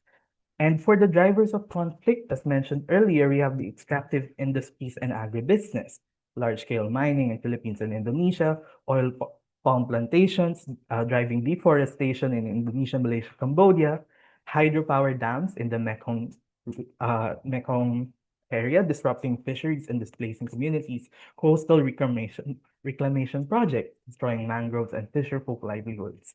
And we actually have a focus on mining specifically because Southeast Asia is a critical supplier of minerals, with Indonesia producing over 50% of the world's nickel and Philippines being a top nickel ore exporter. So this idea of a green transition, our switch to renewable energy and whatnot, actually drives a new wave of extraction, conflict, and violence. Nuances that we have to think about when it comes to campaigning for green energy. We need to see, especially in the Southeast Asian region, who actually gets affected by these projects. How are they affecting indigenous communities, for instance? How are they affecting ancestral lands? And who is being targeted in order for these projects to continue or to succeed. So mining firms are often entangled with powerful political dynasties in the Philippines. Philippine military deploys paramilitary groups to secure mining sites. Communities in Sulawesi, in Indonesia, they face displacement from ancestral lands. So other countries in Southeast Asia face similar problems in terms of mining, but not to the extent of the Philippines and Indonesia. So we also see that in the political systems, while we may be different when it comes to these types of governments, the repression is similar. So you may have the authoritarian versus the democratic systems in Southeast Asia, but the common pattern is they still criminalize defenders, still the impunity for attackers, they still protect the elite economic interests over human rights. And most importantly, I would say for this particular study, the shrinking civil spaces. So this is a map from the Civicus Monitor that shows how repressed civil spaces are in Southeast Asia. So you can see the more red areas like Laos, Vietnam, and Myanmar, and then the other countries as well who have less of an intensity per se, but more but still repressed. So there's the criminalization of public assembly, weaponizing digital spaces, restrictive laws and regulations, and then the shrinking spaces for environmental advocacy.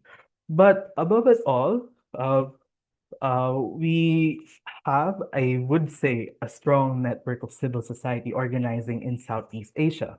Community organizing is at the core of building collective power. So there's a lot of grassroots organizations, networks, and alliances. Mostly are context-based or area-based, but also we have a lot of people organizing at the local level. So we have indigenous communities, farmers, fisher folks, women.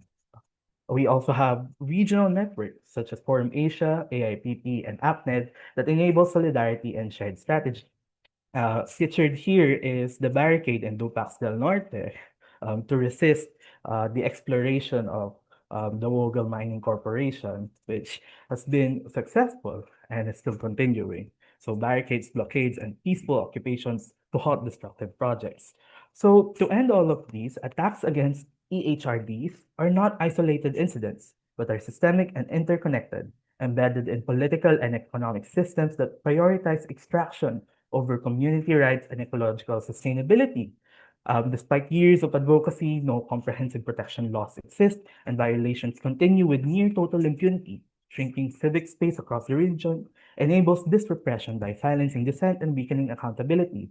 And finally, for some recommendations from the studies compiled, so for national governments, we must enact EHRD-specific protection laws, establish independent oversight of development projects, provide accessible remedies, and prioritize long-term ecological well-being over economic gains.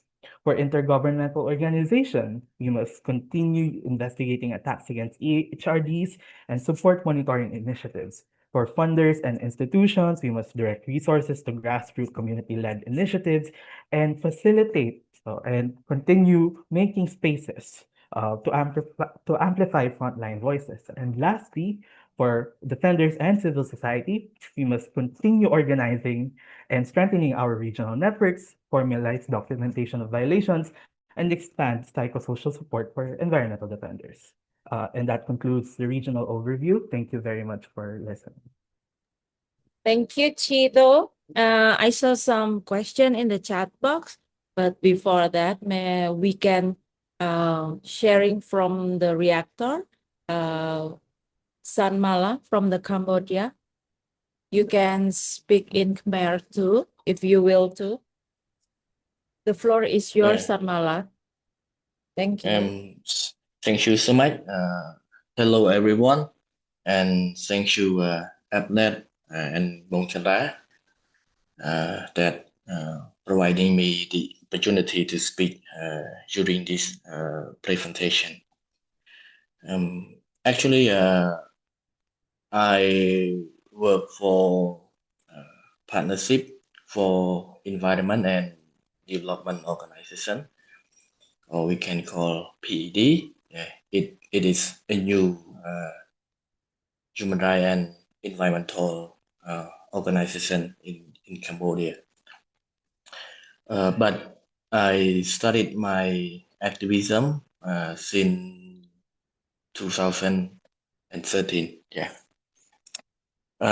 Regarding to the report and my reaction, I would like to speak in Khmer. Yeah, thank you.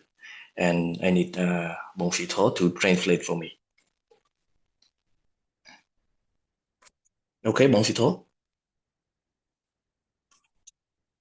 អរគុណច្រើនបងចន្ទរាសម្រាប់របាយការណ៍ហើយជាពិសេសតកតងទៅនឹងរបបកំហើញសំខាន់នៃស្ថានភាពរបស់អ្នកការពារបរិស្ថាននិងសិទ្ធិមនុស្សនៅក្នុងប្រទេសកម្ពុជារបស់យើងបាទក្នុងនោះយើងឃើញចាប់តាំងពីឆ្នាំ2012រហូតមកមានរហូតទៅដល់67ករណីនៃអ្នកការពារសិទ្ធិមនុស្សនិងបរិស្ថានឬក៏យើងហៅថា EHRD ហ្នឹងត្រូវបានយាយីដោយប្រព័ន្ធតុលាការហើយក្នុងនោះក៏មានការបាញ់សម្លាប់ផងដែរហើយនៅក្នុងខែមេសាខាងមុខគឺជាខួបនៃមរណភាពរបស់លោកធុធីជាសកម្មជនការពារព្រៃឈើដ៏លេចធ្លោនិងឆ្នើមម្នាក់បានដែលត្រូវបានគេបាញ់សម្លាប់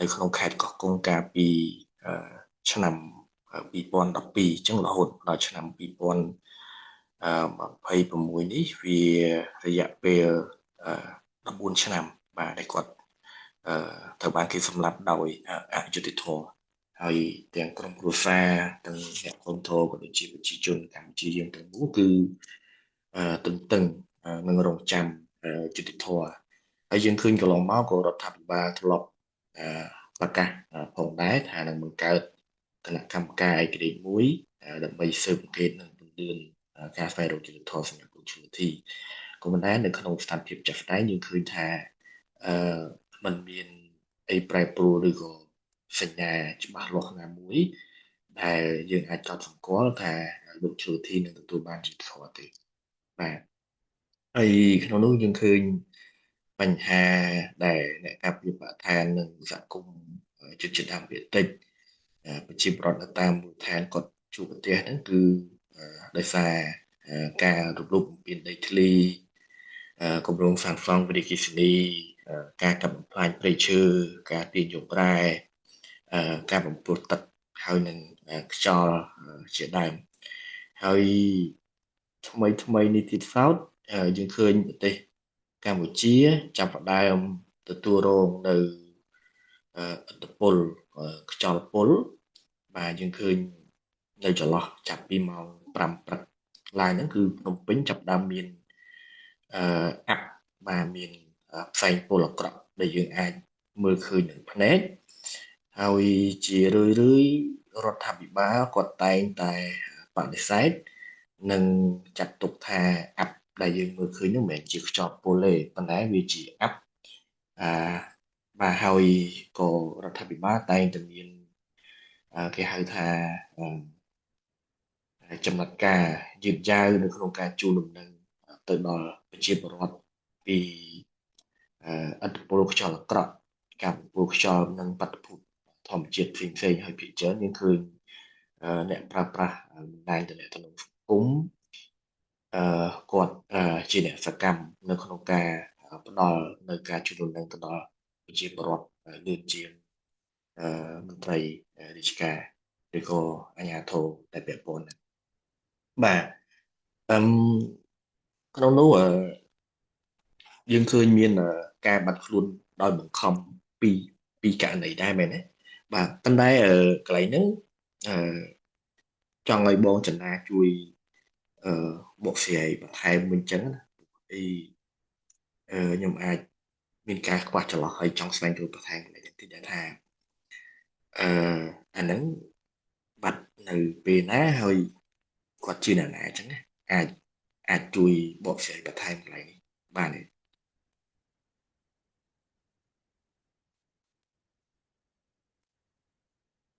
បងចន្ទរា to enforce disappearance. Oh, hello. Do you want me to clarify it now? Yeah. Hello? Yeah, I can hear you. For the case of enforced disappearance? Yes. Yeah. Okay. As you see in my slide presentation, since 2012 until 2024, we have found just only 2 cases reported by a media outlet, Voice of America, and non-governmental organization, CCHR, that whose public the case. But as I mentioned, even the fewer enforced disappearance of activists in Cambodia have not public widely. It's not mean that the attacks on environmental and social activists who actively protect the environment and climate in Cambodia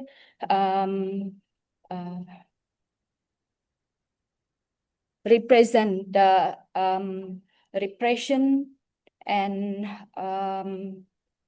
the oppressed against them. Instead of using enforced disappearance as a tactic, the government more frequently utilize judicial harassment and legal repression, such as arrest, criminal charges, prolonged pre-trial detentions, and surveillance to create continued fear, silent dissent, and weaken the resistance of activist communities and the masses. When we analyze more, at the same time, political elite already maintain strong control over state institutions, including the judicial, media, military, and civic space, which means that enforced disappearance is likely unnecessary in a system where fear, compliance, and self-censorships are already deeply embedded in Cambodia context. Additionally, Cambodia historical, when we flash back to understand the historical memory of Cambodia, the mass violence, particularly during Khmer Rouge period, when disappearance, executions of the mass killing were widespread, has left deep social trauma and strong international sensitivity around this history. And according to our discussion with the participants during the PAR workshop, they also raised that the local authority always link their activity, link their effort to Pol Pot regime as well. I hope I can Okay. respond to your Thank you. question. Thank you.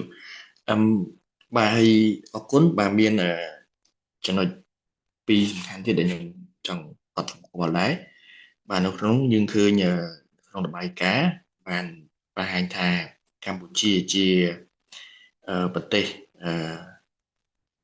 ដែលងាយរងគ្រោះជាងគេតកតងទៅនឹងផលប៉ះពាល់ពីការប្រែប្រួលអាកាសធាតុគឺចំណាត់ថ្នាក់លេខ12ហើយក្នុងនោះបាទរដ្ឋាភិបាលក៏មានគោលនយោបាយនៅក្នុងបញ្ញាកាត់បន្ថយបាទនៅផលពីស្វ័នធកញ្ចក់ឲ្យបាន 27% ឆ្នាំ 2030 ហើយនឹងទៅ net zero នៅឆ្នាំ 2050 ក៏ប៉ុន្តែគោលនយោបាយទាំងអស់នោះគឺខ្វះការតាមដានពីយុវជនជាពិសេសគឺប្រជាពលរដ្ឋមែនទែន Okay. Thank you so much. Yeah. That's all from me. Yeah. Thank you, Mala.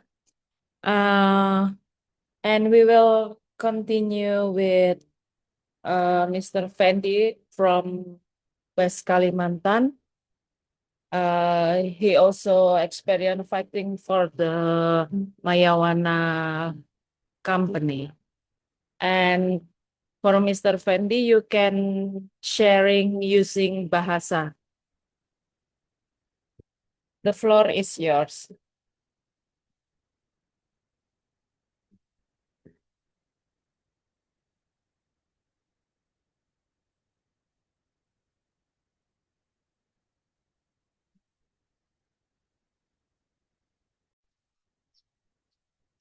Ya, kedengaran suara saya? Ya, Oke. Nama saya Fendi. Saya dari eh, Dusun Lelayang, Desa Kulan Hilir, Kecamatan Penghulu, khususnya di Ketapang dan Provinsi kami Kalimantan Barat, Ketapang. Saya bergabung di Serikat Tani, yaitu bersama Kalimantan Barat. Terus juga saya bergabung juga di sini dengan masyarakat adat, yaitu saya kepala adat. Banyak sekali konflik-konflik yang terjadi di daerah kami, khususnya di Kalimantan Barat, yaitu tentang lingkungan hidup.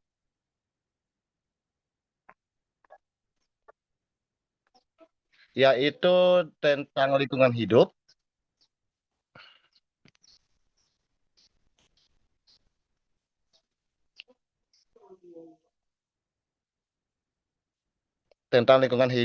yang sekarang ini sangat-sangat jelek di daerah kami. Eh, Yaitu bersama datangnya perusahaan-perusahaan yang ada. Yaitu datangnya perusahaan di daerah kami, yaitu banyak sekali perusahaan tambang, sawit, dan perusahaan kayu. Namun yang sangat paling parahnya lagi di sini yaitu perusahaan kayu.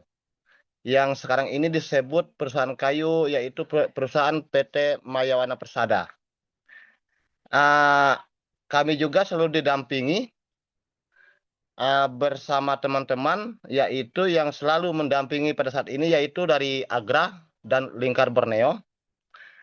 Banyak sekali yang kami alami di daerah-daerah kami, termasuk lingkungan hidup. Pada waktu panas, sekarang kami kekeringan. Baru berapa minggu ini panas, sudah kekeringan, air udah surut, bahkan untuk air minum kami susah. Terus pada waktu hujan nanti kami kebanjiran, bahkan itu mengakibatkan masyarakat gagal panen. Terus untuk flora dan fauna yang dulunya kami jaga, namun dengan datangnya beberapa perusahaan yang ada di daerah kami, yaitu sangat sulit lagi untuk melihat flora dan fauna. Iklim yang sekarang ini yang kami rasakan itu sangat berbeda pada zaman dahulu, yaitu iklim sangat parah. Dan konflik yang kami alami itu sangat banyak, yaitu termasuk teman-teman dari pembela lingkungan, termasuk saya. Saya selalu dihadapkan dengan beberapa aparat keamanan yang disuruh mungkin oleh perusahaan untuk menghalang-halangi kami membela lingkungan. Itu yang sering kami alami di beberapa tempat. Bahkan kami juga yang terdapat di Kalteng, itu teman-teman kami, organisasi dari TBBR juga yang membela lingkungan, itu bahkan ditembak kakinya oleh aparat keamanan. Dulu saya juga pun pernah dijadikan DPO oleh Kapolres Ketapang dan ditangkap oleh Polda Pontianak. Namun dengan bantuan teman-teman, saat ini saya masih aman.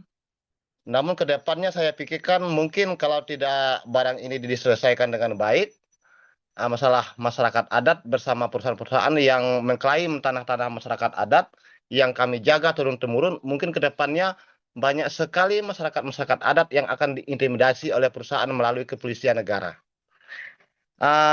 Yang selanjutnya tentang sawit. Sawit juga di sini banyak sekali sawit-sawit yang bermasalah, yaitu tentang masalah perampasan tanah juga. Terus tentang pertambangan, karena di daerah-daerah kami juga memang posisinya banyak tambang yang di dalam tanah. Sekarang juga ada beberapa perusahaan, termasuk Mayawana Persada juga, saya mendengar isu yang dari teman-teman, itu akan dialihkan ke pertambangan. Karena konflik daerah kami itu mereka agak sulit untuk menghadapi kami, karena kami sangat solid. Namun itu akan mereka guncangkan lagi untuk dijadikan tambang.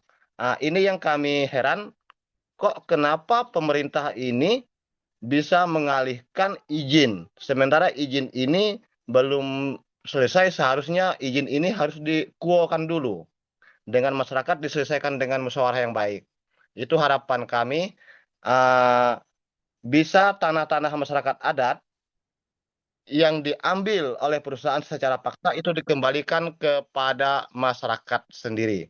Terus tentang apa yang di dalamnya, yaitu ada tanam tumbuh masyarakat, kami itu meminta kepada pihak terkait, termasuk perusahaan maupun melalui pemerintahan, untuk mengganti kerugian-kerugian masyarakat yang telah dialami masyarakat oleh pihak-pihak perusahaan. Terus selanjutnya, masalah yang sekarang ini kami alami, yaitu tentang ekonomi. Datangnya perusahaan-perusahaan ke tempat kami atau ke daerah kami, itu ekonomi kami sangat menurun drastis. Dan pada saat ini, untuk minyak bensin saja di daerah-daerah kami itu sudah mencapai 25.000 per liter. Terus untuk beras segala macam untuk makanan pokok kami, itu mainan 18.000 sampai 20.000. Terus tentang iklim, itu memang sangat sulit.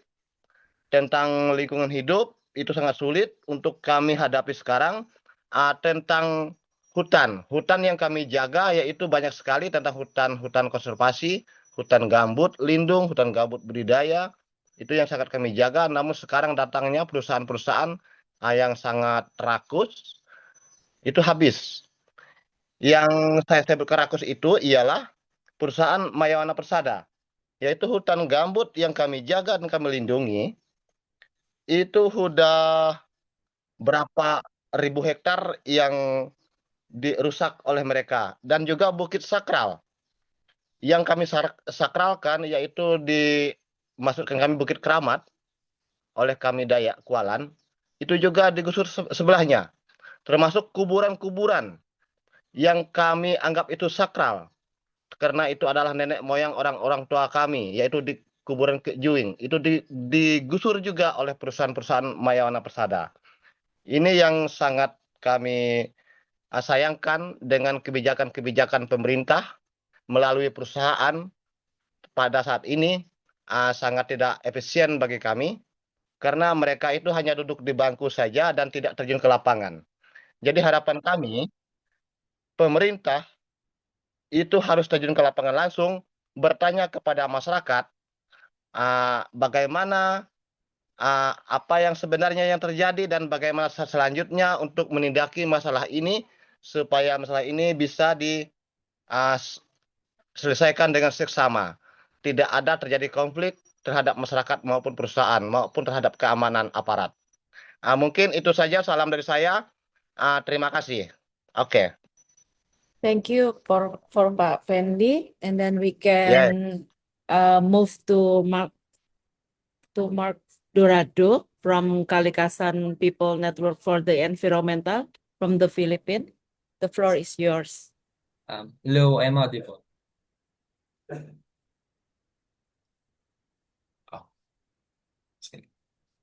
Thank you so much. I think that organizing this forum is important, especially in establishing solidarity among regions. Especially we're facing dire crisis right now with the war, especially going on, aggravating destruction and affecting all of us globally. I am Mark, researcher of Kalikasan People's Network for the Environment, and I would like to speak on the behalf of my experience on the field and on campaigns in relation, of course, to the data presented in the discussion.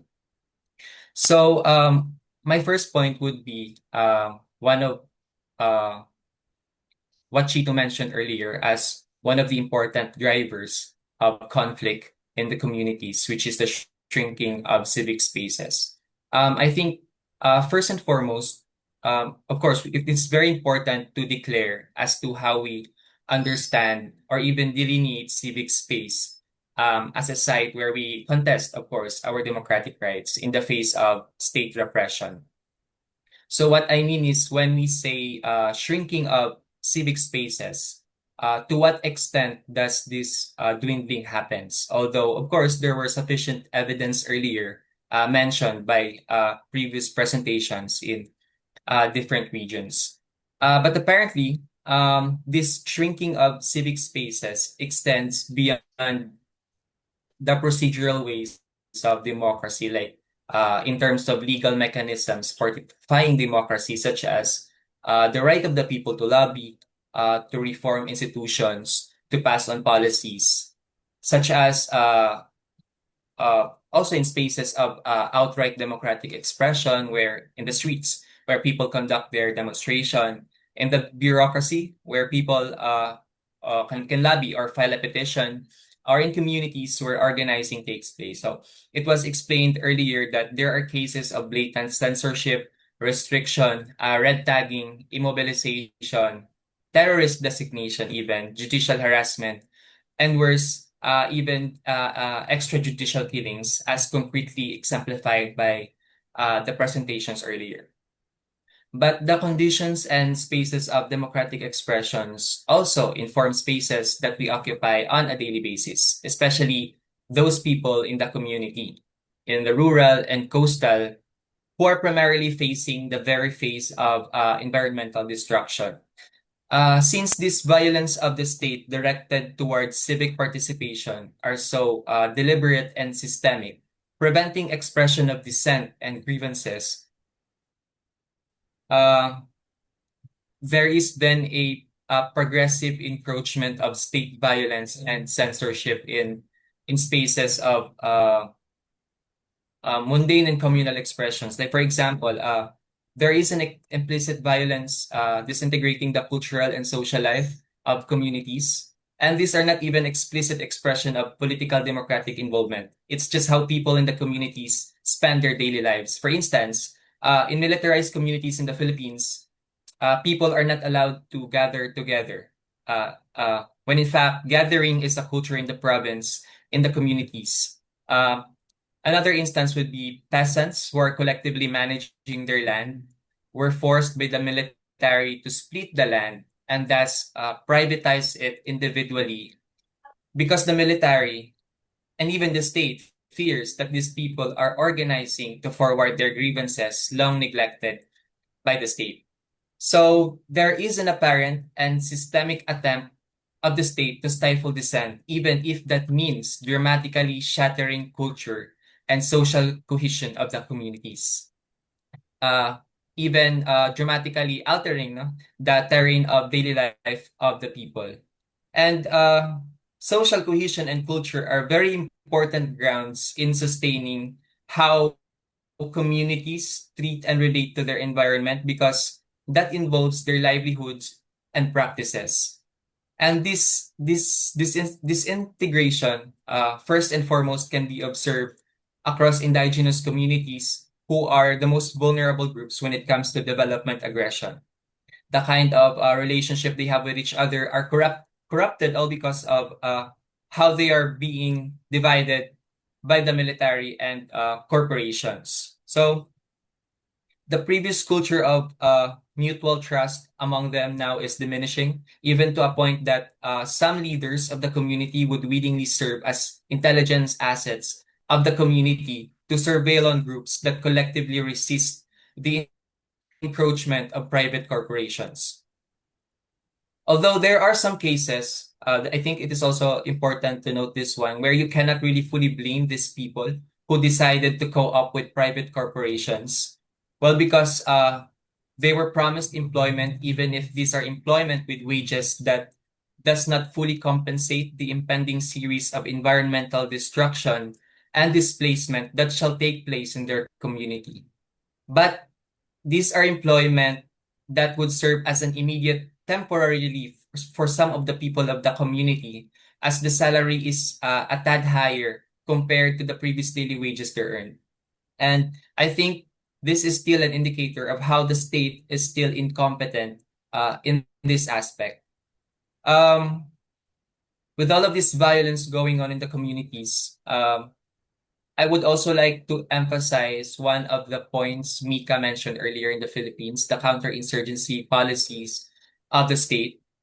In the Philippines, the counterinsurgency policy is so grim and pervasive in a sense that it instrumentalizes and weaponizes all aspects of the civilian government institutions that comprehensively subject the whole of the government operations to security plan of the state executed by the military. And this is done right now through the consolidation of the National Task Force to End Local Communist Armed Conflict. So when mining, or for example, when development aggression encroaches on rural communities, rural indigenous communities, the military plays a vital role in ensuring the security of these operations. In 2008, Gloria Macapagal Arroyo formally declared the formation of the Investment Defense Force. So by the name itself, to defend investment or private corporations in encroaching the communities. So this is especially in relation to the incursion of big mining corporations in the community, as they are being consistently met with resistance. And the premise that they have to defend the investment or the mining corporations or the private corporations is, of course, under the premise that the state would always assume that all sorts of community resistance against development aggression are initiated by the rebel group or the NPA here in the Philippines. They do not acknowledge that this resistance is crucially an expression of community grievances whose rights were fundamentally violated and ignored by the state. So there are even cases where military are even tasked to organize in rural communities by attempting to dismantle organizations of land defenders in the communities and consolidate them under their authority. So this is especially prevalent or evident in Negros. So Negros is a region in the Philippines where there is a concentration of military forces, as the state treats it as a fascist laboratory site, as they say, where they wage violence for their counterinsurgency program that will serve as a model to implement across regions. So last 2019, or a few years ago, there were a series of massacre happening in the Negros. And the way they executed this bloody violence of land defenders against land defenders is the same way how it was implemented in other regions. Like in its neighboring island, Panay, where there was 9 indigenous leaders and members who are land defenders that were killed by state forces.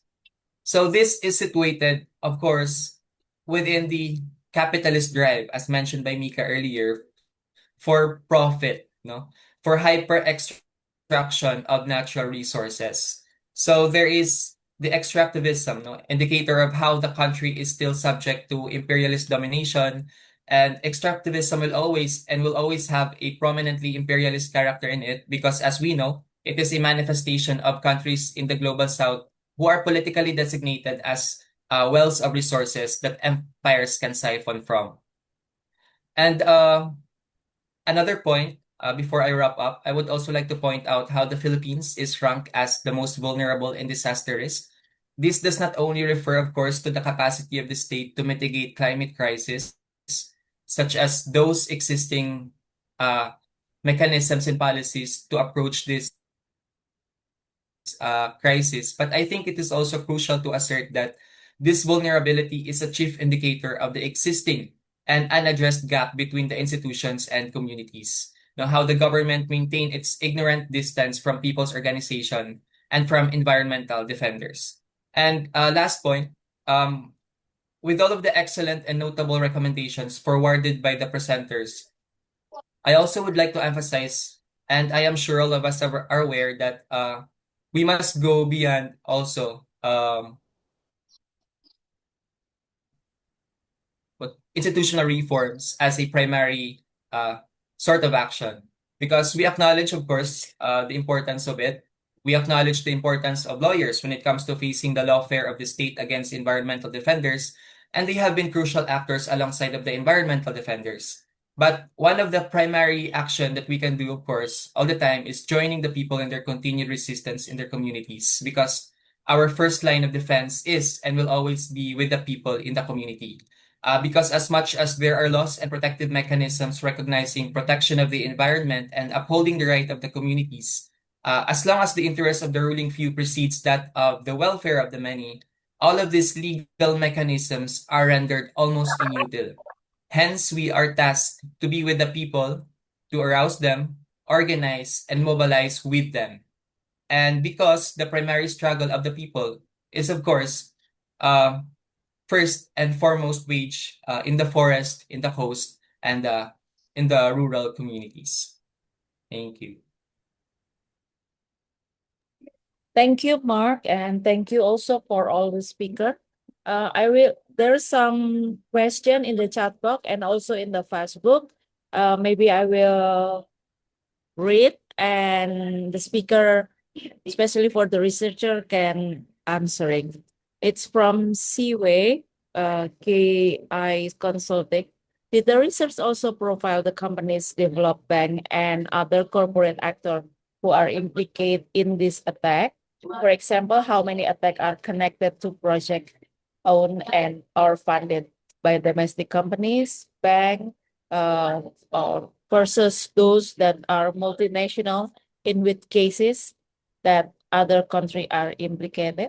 The second question was from the Facebook, to be able to see the trend, how have external or international relation, including trade and economic partnership influence respective national policy on the use of land and resource that have impacted on the environment, land right, and people access and control of a resource on human right, including in criminalization of defender. And then also in the chat box from Tony Agra, the result present generally under 2025, when the war and aggression led by the U.S. imperialists were not as widespread as now. I see that after the imperialism, war, and aggression more widespread, the fascism also increasing in every country, like in Indonesia.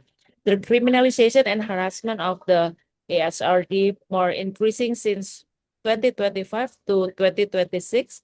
There are more than 1,000 activists and protesters are being arrested since August 2025. Then the number of peasant and indigenous people criminalization also continues to increase. What APNED view of this? Maybe for the speaker from the researcher and also from the APNED can answer those questions. We also open for the forum. If there are any question, you can just share it. Thank you. You can just raise your hand. Who will be answered? Okay, Pika, go ahead. Hello. I hope I'm audible. So first to answer the question about if the research also profiled the company's development banks, etc. Well, partially yes, but not as the primary focus of the research. The Philippine Country Report did not really aim to systematically profile or quantify all the companies, the banks, or corporate actors implicated in the attacks against the defenders.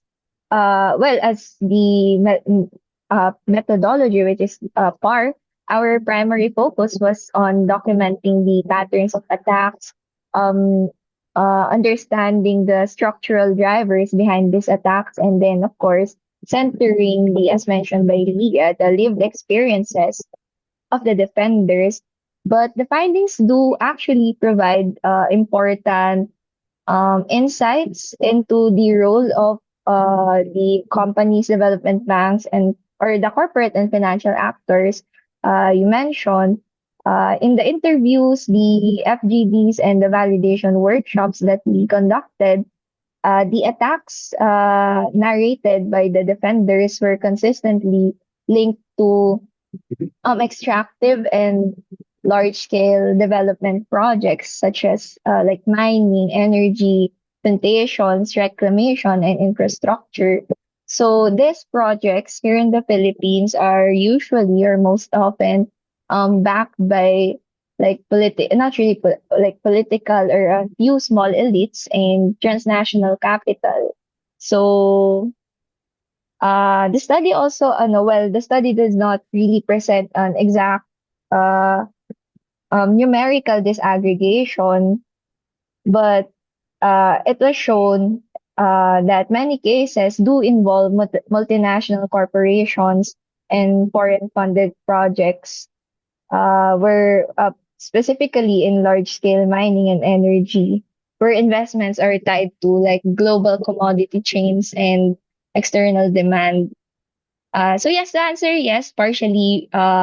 We did search for the company's development max, and even the participants named the specific corporations or companies that do, for example, mining activities in their area or their region, and how these corporations are um, um how do I say this? One of the drivers of the attacks that defenders are facing in their communities. Maybe some of our APNED people could add if they want to, but yes.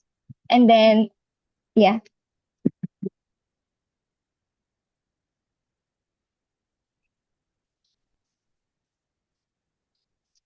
Okay. Other Chito, Sandy, or Chandra to answer?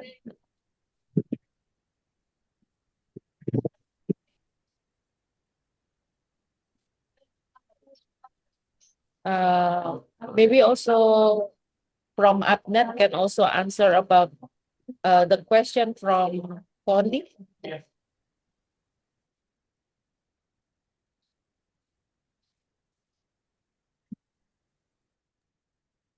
Okay, Leah. Yes, maybe just to answer, sorry, Sandy, I saw your hand raised, but maybe just to respond to Tika's inquiry. I think Tony's point makes a good illustration of the recent developments in the region. Because in the past years, we have seen the pivot to Asia of US in terms of its military activities. We have seen military exercises, military bases in the Philippines, for example, which have intensified in the number of troops that are being sent here and the frequency of the exercises. And many people, including indigenous people, have reported being displaced from their communities, not being able to access the forests where they get their livelihood. And of course, in the past decades, we already have instances of people who have been killed inside military camps. So I think this is not a unique trend in the Philippines. Even when we look at the Pacific, we see nuclear testing happening, and with increasing military aggression with the warmongering of the US. We also see the possibility of heightening military activities. So militarism is also one of the issues that APNED has taken up.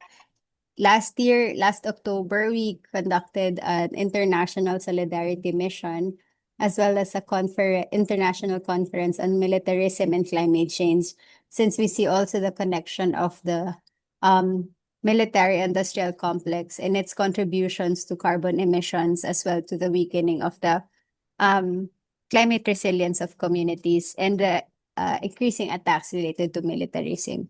So I think it's something that is very much connected with climate change and civic space, and something that we should still continue to look at, to be vigilant about the news and to take advocacy action. So if any organization is interested around this topic, APNED is very much interested to collaborate as well. Okay, we go to Sandy first, then Mika.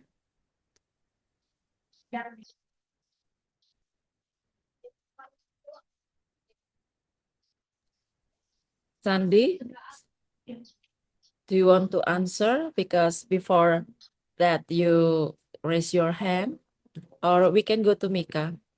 I saw Mika is raised. Oke, mungkin saya sekedar menambahkan ya. Menambahkan bahwa pertama soal apakah kita melakukan kompilasi juga terhadap aktor-aktor ya, melakukan pendataan terhadap aktor yang melakukan penyerangan terhadap pembela lingkungan. Secara general kita melakukan itu seperti di laporan di Indonesia misalnya, kita mengklasifikasikan aktornya, baik itu pemerintah ataupun militer serta aktor yang dalam konteks kolaboratif, baik itu negara maupun swasta, ataupun bagaimana peran dari militer atau bahkan juga perusahaan-perusahaan multinasional dan juga perbankan multinasional. Hanya saja memang karena riset kita tidak dalam konteks untuk kompilasi data itu, sehingga kita memang tidak melakukan integrasi data perusahaan-perusahaannya ya, tapi kita mengklasifikasikan kesimpulan umum tentang aktornya, bagaimana aktor dari swasta, bagaimana aktor dari negara, bahkan militer dan lain sebagainya. Itu untuk tambahan saya seperti yang tadi menambahkan jawaban dari Mika tadi untuk pertanyaannya Siwe. Kemudian yang kedua tentang pertanyaan yang kedua, relasi terhadap perdagangan dan kerjasama ekonomi ya di dalam negeri, sudah pasti ini memiliki hubungan yang sangat erat, terlebih sebagian besar atau kalau boleh saya katakan bahwa Indonesia, Filipina, dan Kamboja dan sebagian besar negara-negara lain di Asia Pasifik ini adalah negara-negara boneka yang dipimpin memang oleh kaki tangan imperialis, terutama Amerika Serikat. Sehingga seluruh situasi yang terjadi di dalam negeri atas monopoli sumber daya alam, monopoli tanah, perampasan, dan juga kekerasan-kekerasan terhadap rakyat dan pembela lingkungan, ini memiliki relasi yang sangat kuat, memiliki korelasi secara langsung atas kerjasama-kerjasama nasional maupun internasional di lapangan ekonomi. Bahkan produk-produk hukum dan kebijakan di dalam negeri itu lahir untuk memfasilitasi kepentingan-kepentingan kerjasama-kerjasama internasional tersebut. Dan yang ketiga, pertanyaan untuk Tony, yang pertama, terima kasih atas inputnya tentang dampak ya terhadap perang, baik sebelumnya perang Rusia-Ukraina maupun yang terbaru sekarang Israel-Iran, yang kedua-duanya ini sama-sama dipimpin oleh Amerika Serikat, atau secara vulgar kita katakan bahwa ini adalah perang proksi yang dilakukan oleh Amerika Serikat. Jelas ini akan memiliki dampak baik atas penguasaan dan juga ekstraksi sumber daya di dalam negeri kita, terutama untuk pasokan bahan baku, teknologi dan persenjataan dari pertambangan dan juga minyak untuk kebutuhan perang tentunya. Dan dampaknya pasti karena ini akan hubungannya dengan pertanyaan yang kedua tadi dalam rangka memuluskan kepentingan kerjasama ekonomi dan politik internasional tadi sudah pasti akan meningkatkan kekerasan dan berbagai macam bentuk pelanggaran terhadap pembela lingkungan. Hanya saja memang jika di dalam laporan ini agak terbatas kami sajikan dampak dari perang itu sendiri terhadap lingkungan dan pembela lingkungan, secara aktual memang karena closing atau timing pelaksanaan risetnya itu memang sebelum terjadinya perang, khususnya Iran dan Israel sekarang ini, sehingga tidak banyak kita bisa mengelaborasikan tentang dampak itu. Tapi yang pasti bahwa fasisme dan tindakan kekerasan terhadap rakyat dan pembela lingkungan di masing-masing negeri akan meningkat ya sebagai salah satu dampak langsung terhadap perang itu sendiri. Saya rasa itu tambahan saya untuk konteks ini. Semoga ke depannya kita bisa melakukan penelitian yang lebih komprehensif seperti pertanyaan-pertanyaan dari kawan-kawan sekalian. Terima kasih. Okay, Mika, you want to answer? As I see your raised hand.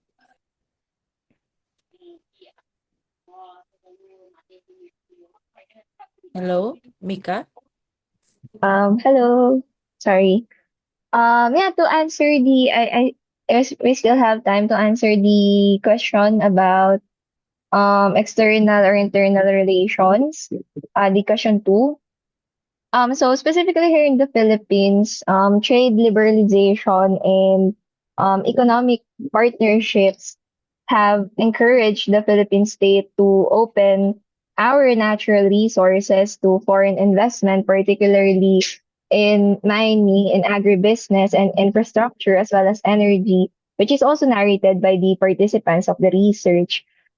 Existing policies such as the Philippine Mining Act of 1995, which allows 100% foreign ownership through, for example, financial or technical assistance agreements or FTAs, show how national legislation has been basically aligned with the global investment or the global market, and this has facilitated the entry of multinational corporations into areas into resource-rich areas here in the Philippines, and these areas are often overlapping with ancestral domains and agricultural lands.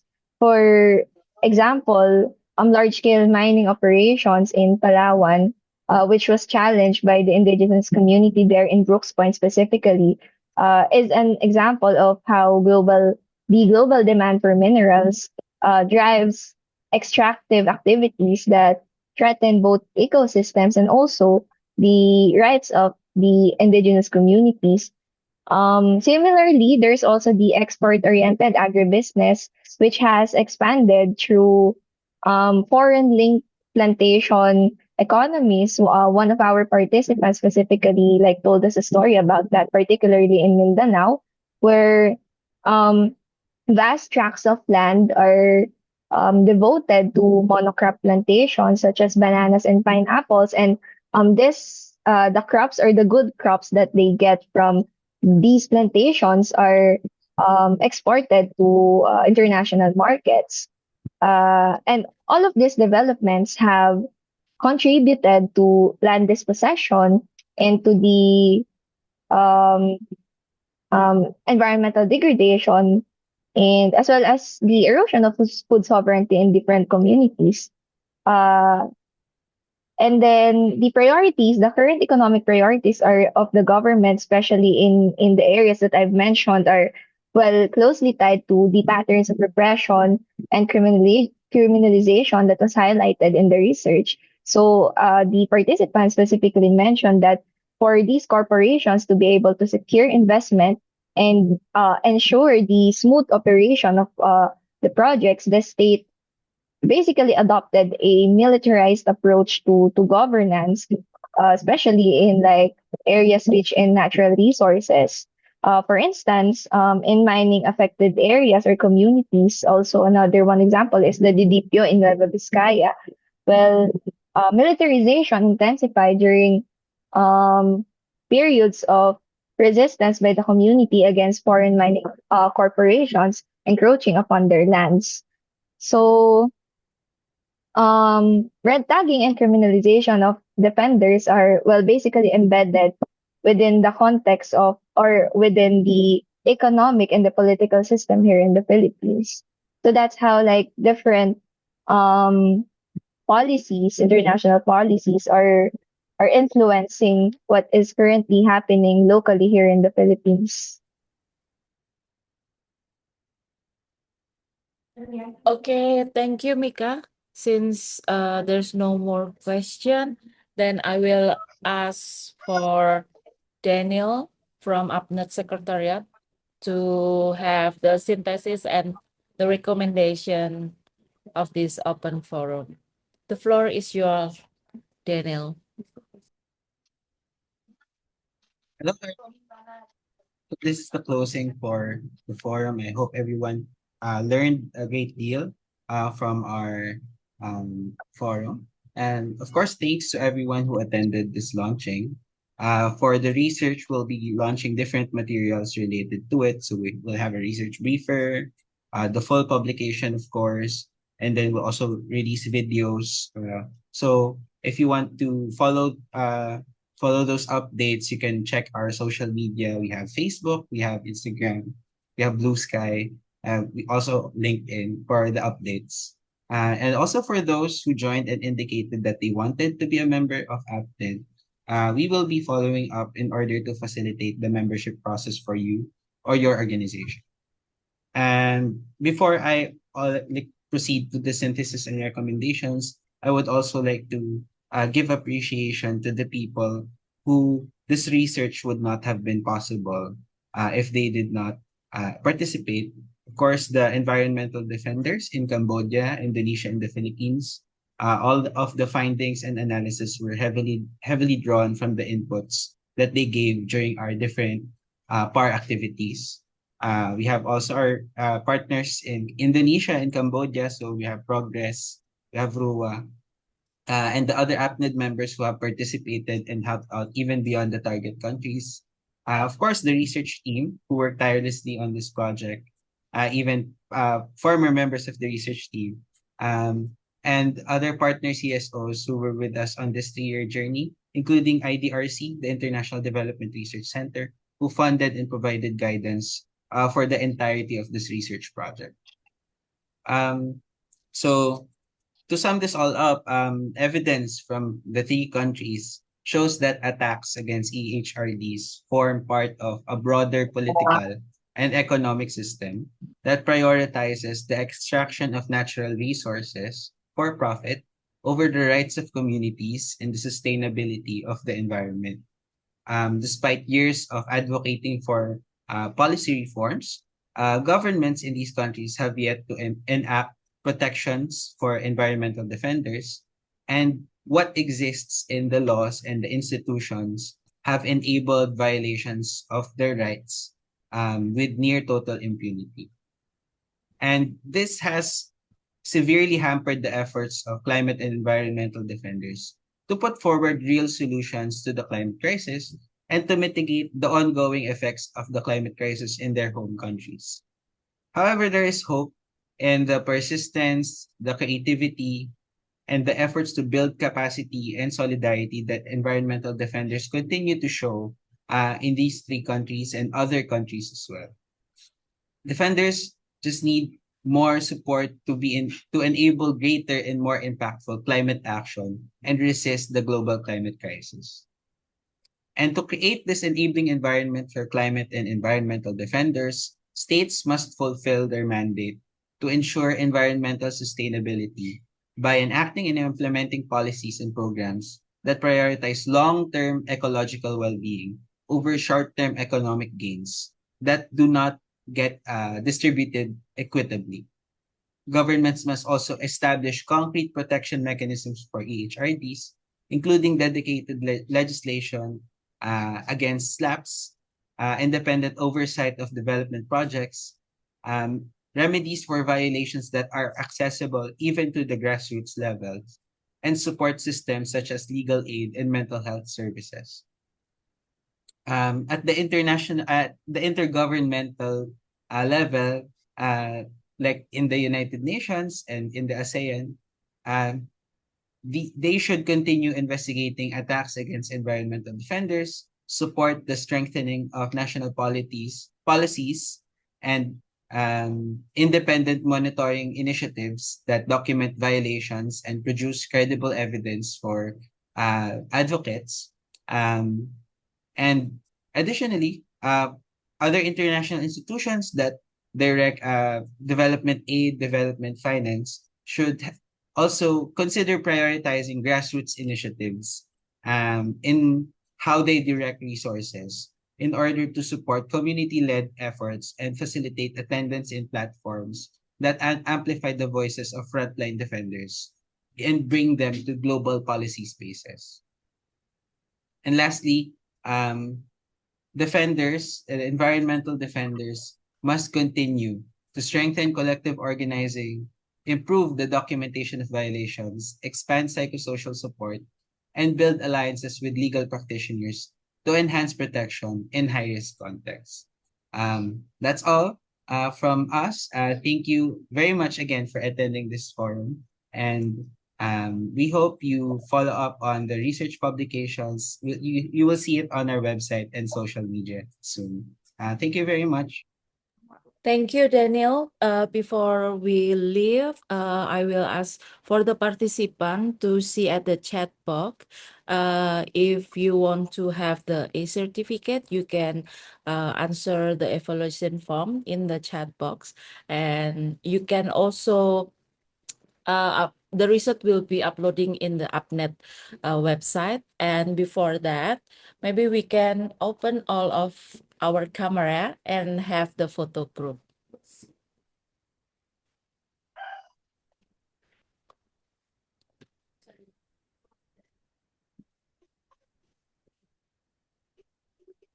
Oh, great.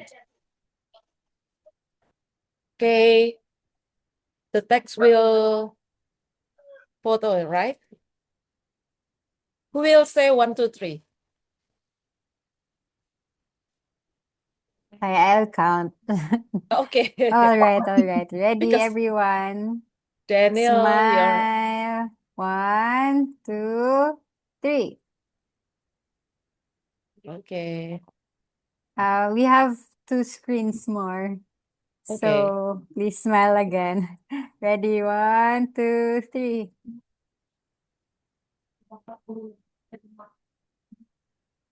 Last one. Ready? 1. Oh, wait.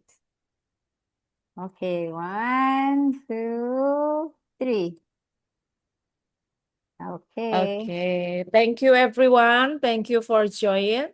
Yeah, And thank you follow so much. the social media of APNED. Okay, And thank you. we will give the result soon. Thank you. Bye, Bye-bye. everyone.